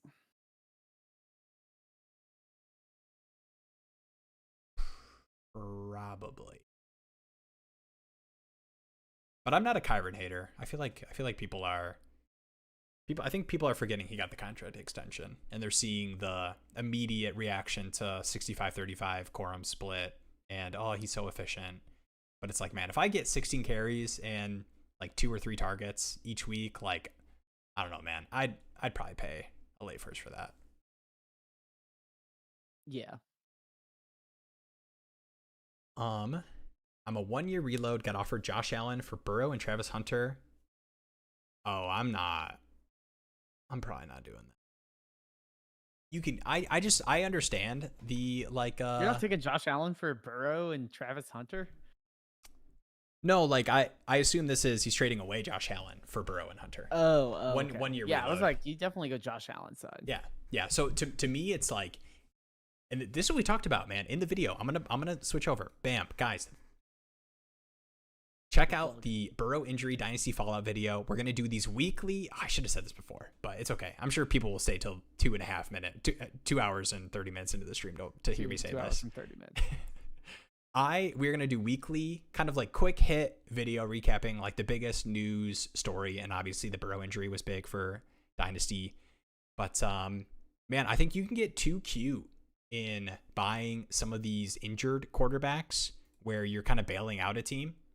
And I don't think it's terrible. Like, I like Travis Hunter, but to me, Josh Allen carries so much motion that if you really are doing the 1 year reload, I think you could find a better trade than Burrow and Travis Hunter. Yeah, I mean, you need like at least a first plus something else probably added to this for me to like really consider moving off of a Josh Allen for an injured quarterback that's not going to give me production all year, and a underwhelming rookie that the hard part with him is he has this weird defensive role on top of figuring out how to be a good NFL wide receiver in a passing offense that hasn't clicked yet. So there's a lot of ifs with Travis Hunter. Not saying it will never happen, but if I'm moving the 101 in Dynasty Superflex leagues, it's got to be, a package where you're like, wow, like that's a good deal. Yeah. And I think it might be just some of the Travis Hunter, like, fear part of the deal where Wayne Dale Robinson piece. Yeah, where it's like, what if he's more, Michael Pittman than he is Lan McConkey, like that kind of vibe. Think my comment was missed, but I think I hold Neighbors to compete later in the future since I need a few stud players to compete later. I love Neighbors, man. I think if I think right now, if that person offered me Neighbors for Justin Jefferson, I probably would take it. I might be a Neighbors over JJ guy. Neighbors is nice. Neighbors is a Chase good or Neighbors in Dynasty. Chase. I agree, but I think it's worth a question. Chase is mostly because of the Burrow injury. Neighbors Jefferson is more interesting to me. Like the JJ McCarthy. Yeah. Like experience. I think Browning can keep feeding Chase more than I think JJ McCarthy can feed Justin Jefferson. That's fair. And Chase is just going to have those games where it's a pass rate thing too, I think. 10, 15 catches and 2 touchdowns and scores 40 points. And not many people do that. I mean, it's like Amon-Ra St. Brown. Like Amon-Ra St. Brown, low-key does that. He's like the only guy that I can really think that has those games that will just win you a week. All right, executive will decision. This is the final chat. Oh, okay, two messages. Final 2 chat messages. I just saw one come through when I was making the announcement. And then it's potty time. Chandler. In Superflex, I have Burrow, Nix, Caleb, and Purdy. Would you try to trade away Burrow for something to get out of him? Wide receivers are stacked. Puka, London, JSN, Ladd, Olave. RBs are kind of weak. If you have Nix, Caleb, and Purdy, try to trade away Burrow. It's kind of tough because teams that would want to buy Burrow, and I mean, all leagues are different, so I don't want to like totally speak out of my you-know-what, but to me, like the teams that would buy Burrow, I don't know if they would have like you'd have to find like the perfect marriage of like a team that's willing to tank that has like good enough running backs for you to like want to do a running back and a pick or something for Burrow. I feel like there's always one team though that's like a rebuilder. Yeah, first 2 weeks. That's like sitting on like a. They traded a first for Justin Fields after week 1. Yeah, like, and they'll be like, "Oh, this isn't going well," but I have a Kyron, and I'll do Kyron plus something, and I can. And then you're like, "Cool, now I have Kyron and the first. I don't have to worry about Burrow." Yeah, but yeah, I do think it's something I would consider because it's not like you have bad quarterbacks. Like you wouldn't really miss Burrow. Yeah. Like next year, you're not gonna be like, "Oh man, like I'm stuck with Nix, Caleb, Purdy." I know, and I'm not trying to. This is gonna sound negative, and I'm probably the biggest like. I don't need to have 3 starting quarterbacks in Superflex leagues. Like I will just kind of like if I'm able to cash out on the value, I'm willing to do that in most cases. But man, Burrow, Nix, Caleb, Purdy, like week 1, walking into like the league with that, if you feel like your RBs are kind of weak, I would just would have been like, man, let's cash out some of that. And I would do Burrow, man. I feel like Nix, Caleb, and Purdy are right in that range of I'm totally fine to move off of the piece people want the most to kind of cash that out. But yeah, I'd be willing to do that. Appreciate you guys. I've turned a few of my league mates your way. Since I want a more competitive league, sometimes they still get too high on their guys and aren't willing to trade. And I will say, even the most degenerate of dynasty managers can sometimes be my guy. too good for your offer. It's But a appreciate trade that. calculator for thee, not for me. Like, oh, actually, you need to pay extra for this player, and I'm like, and then when he sends an offer to me, it's like, oh, but it says it's fair on the trade calculator. I know, and And I'm like, it's just fun, I was man. like, come on, man. Like I will say, I mean, there was a trade or two when I converted my home league friends to Dynasty where I kind of was absolutely fleecing Isaiah McKenzie for an early second. That was one of the trades I got done. Come which, on. You can't be the one to do it and then be like, oh, okay, I'm just going to feast on these kids. Okay. Yeah, okay, that's fair. I do feel bad about that one. But I will say, even though like your net revenue, expected revenue is increased if you're playing with total fishes, it's just so much more fun to be able to make trades with people. Because when people are like really ingrained into understanding Dynasty, it isn't just like, okay, they don't make stupid trades. It's they're more willing to make trades that make sense for their teams. Like there was so many times in the first 2 years with my home league teams or my home league where I was like, man, you probably like should trade away this player to me for this first round pick I'm giving you. Like this is fair. And they're like, yeah, but like he's doing so well. And I was like, yeah, but your team is 1-9. Like you're not making the playoffs. Yeah, I'm just banking for next year. It's like, no, you should be trying to tank and like getting your good first round pick. Yo, what's up, Zeno? I felt bad since someone traded all their future just for Chase. At least they got Chase. I'll tell you what, man. I bet you, regardless of how the season ends, healthy Burrow training camp, I bet you Chase is right there at the 101, 102, and 103 next year in draft. Chat, my Travis bags are sinking. Oof. Yeah. We'll see. If there was ever a team that you were going to increase the defensive snap rate for, it would probably be the Bengals, right? But we'll see. We'll see what it looks like with Nico this week. All right, we're closing out here. The final chats. Will's got to pee. Appreciate it. Based on that, guessing wouldn't be enough for Josh. Either Knicks to a late first, second could counter to get AJ Brown or Josh Jacobs in there.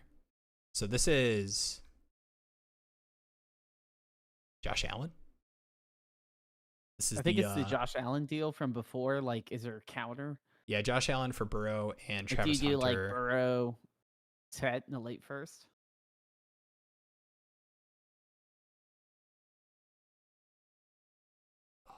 Dude, it's kind of a lot, and your QB room is good, man. Like I'll never say no to a Josh Allen trade. And I haven't shown the card yet. Got it right next to me, man. I keep this thing on me. Beautiful. So pretty. I don't know. Would you do this? I probably wouldn't, man. Josh Allen's so hard to move. Dude, T-Mac is legit. Late I do. First, I'm a Panther second, homer. Like Knicks. If you gave me Tet a first in Burrow, I think you could convince me to rebuild. Like I'd be like, okay, sure. Like I'm like the value's there. And I think there is the question, and it's something I'm trying to wrap my head around because we have these conversations, and it might be not the best time of to talk about this, almost 3 hours in. But I do think there's eventually a point where we're like, okay, when does the dynasty value story of Josh Allen start to fade? Because he will be 30 next year. So like I don't think it's now. But I do think it's something where it's like, when do you pull a trigger on one of these crazy types of packages? Oh, wait a second. This is offered. Oh, Josh Allen for Burrow and Travis Hunter. Okay, wait. It's you guys give Josh Allen. You guys give me 2.5 hours into the stream. I've got a trade dyslexia. That's my bad, guys. This one. So this was Knicks. Yeah, man. It's just when you start tacking on like a first on top of a legit stud receiver. Yeah. It does. I just don't think Josh Allen, like it's got to hurt the other team. I'm giving you Josh Allen. For sure. I think I would just I probably am not doing this, even though I love Josh Allen. No, you're totally fine. This is it's at least 50% me, if not more. Yeah, I mean it's 3 hours. It's nearly 3 hours in. So it's just Wait, what? I'm doing the worst thing. I think I'm mixing up two different teams. I think I'm looking at this team that had Burrow when they have Nix, Caleb, and Purdy. Oh gosh. All right. No, well, I guess he does have Nix. He has Nix, Tet. That's what confused me. Okay. Or the other team has Nix, Tet, late first. No, he has it because he's getting Josh, right? No, he's giving Josh. He says, I'm giving Josh. Okay. He was offered Burrow and Travis Hunter. All right, we should do this. We can close out this. Finney Whopper wants to know, Jay Jettas, Garrett Wilson 2 seconds or 2 firsts. Is that enough? 2 firsts plus Garrett Wilson. You get JJ? Can I replace Garrett Wilson with a different receiver? Please. Guys, I like Garrett Wilson. Garrett Wilson's good. But man, that week 1, if there was ever a Fugazi, it was the Jets week 1. And I believe that they can have a decent offense this year, but they want to run the ball, man. And the target share is going to be nasty, but I don't know if we're going to get too many week 1 Garrett Wilson games. So in the day, don't blame me. Yeah, True. I mean, I'm also a little concerned of Jefferson's. It's totally fair. This is totally fair. But you should do this. I do think it's a fair deal. It's a fair deal, especially if your team isn't a locked-in contender. It's a deeper league. Just getting all those first, you're not going to really regret it. You just have to do this. I think anytime you can get, locked in dynasty asset receiver plus 2 firsts, even for that tier. Like this is the kind of deal unless if it's like an 8-team league. Yeah, if it was super shallow, I am insanely asset rich. I'm doing this on the other side, but yeah, in most cases, I think you just have to take the 2 first and the Garrett Wilson. All right, what's Devonta Smith worth at the moment? Pick or player. Lightning round. Pick 12 by 10. You doing the late first? Yeah, that's where he's at. I'm probably not. He's like an Addison. I'm probably not paying a first for my thing with Devonta Smith. I think he's awesome, but to me, it's like I could play Devonta Smith or I could play Rashid Shaheed and get to hold my first. Like what should I do? No, exactly. That's where I'm at with that range of receivers. Exactly, yeah. And that's not even a like player take for those guys. It's just that range of receiver where, I mean, Devonta Smith definitely way more live to give you monster weeks than Rashid Shaheed and Michael Pittman and whatever insert late receiver that I can't think of at midnight right now here. But yeah, I'm holding for a first, and you're not going to get Devonta Smith for a second. So just got done with softball. Ooh, oh shoot! The other side. Thoughts on my Lamar trade? It's a sandwich. It's you mean this one? No, we're close. Wait, no, that's the Lamar trade. No, it was my. I thought I had the Lamar one ready, but it was just my trade that we looked at. You mean this one?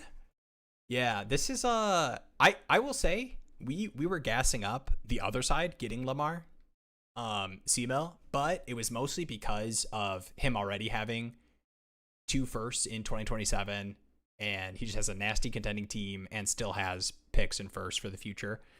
But we did say, say what you will about CJ Stroud. Anytime you can, like, if you are going to tear down off of the Lamar, Josh Allen, Jaden Daniels, it needs to be multiple firsts and, locked in super flex quarterback. So I think it's basically the QB equivalent of the Finney Whopper trade of Justin Jefferson for Garrett Wilson and 2 firsts. It's like the value's there.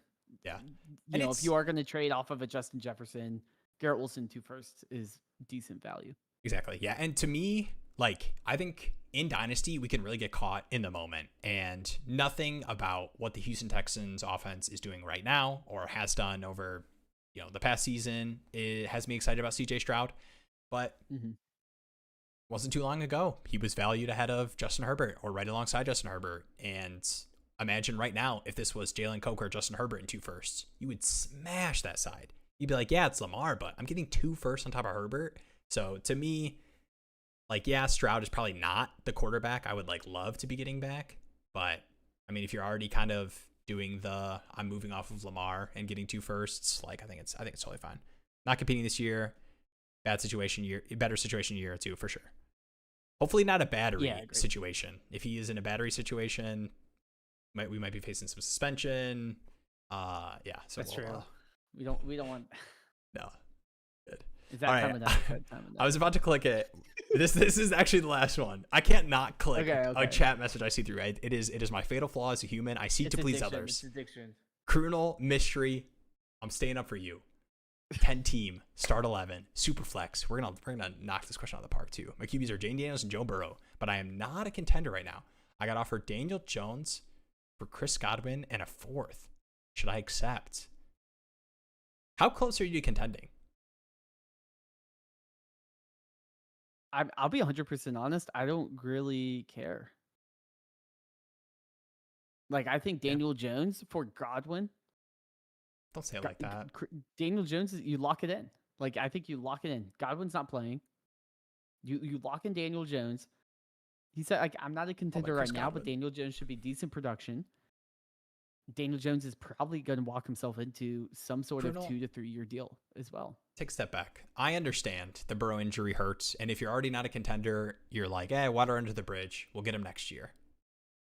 Take the trade and just flip Daniel Jones. Chandler. Yeah, I like that. Trade and flip, baby. It's a trade and flip. But the only thing I'll leave you with, great value. I'm going to leave you all with this. Can you turn this team into a team that can somehow make the playoffs? Right? Can you sneak in? Because if you're not going like full on tank and you're like middle of the pack, whatever, but you're just like already set on not contending, like if you can turn yourself into a contender cheap, I'm always looking to do it. All right, I'm initiating outro because if I see another chat message, I will be clicking it. Thank you all for watching the 2 hours and 50-minute Dynasty Trade Show live stream. We appreciate you all. Sub to the channel, please. Like the video. I don't know if that like still helps. And check out after the stream before you go to bed. Watch the Burrow injury Dynasty follow video that we just posted this morning. Put it on repeat. While you're sleeping. Listen to beautiful sounds of me and Jeremy breaking down the Dynasty fallout from the Burrow injury. We are going to be doing these quick hitters every week. You can expect it hopefully Monday night or Tuesday morning. All right, I'm going to go to bed, I think, right now. Appreciate you all. Much love. Jeremy, any outro thoughts before I click the outro tab in GTFO? No, I mean, just you plugged everything. I'll say also shout outs to you, Will. I saw the overlays. You were killing it on the overlays today with all the players. Oh, the stats? Okay, here's what I'll say. I appreciate the kudos, but like you making it would be whatever the opposite of kudos is what I should get for not always doing and showing the stats that you like spend all this time to pull through all this stuff for. And it's if anybody's wants to use that for your own stuff, maybe you want to use it for your leagues or your own channel or something, that is you have that it's in the Discord and on the Dynasty Daddy site, right? It's one of those yep, it plugin is stuff they can add. But yeah, appreciate you all. Good luck this week. Go Lions. See you next Tuesday. And yeah. Peace out.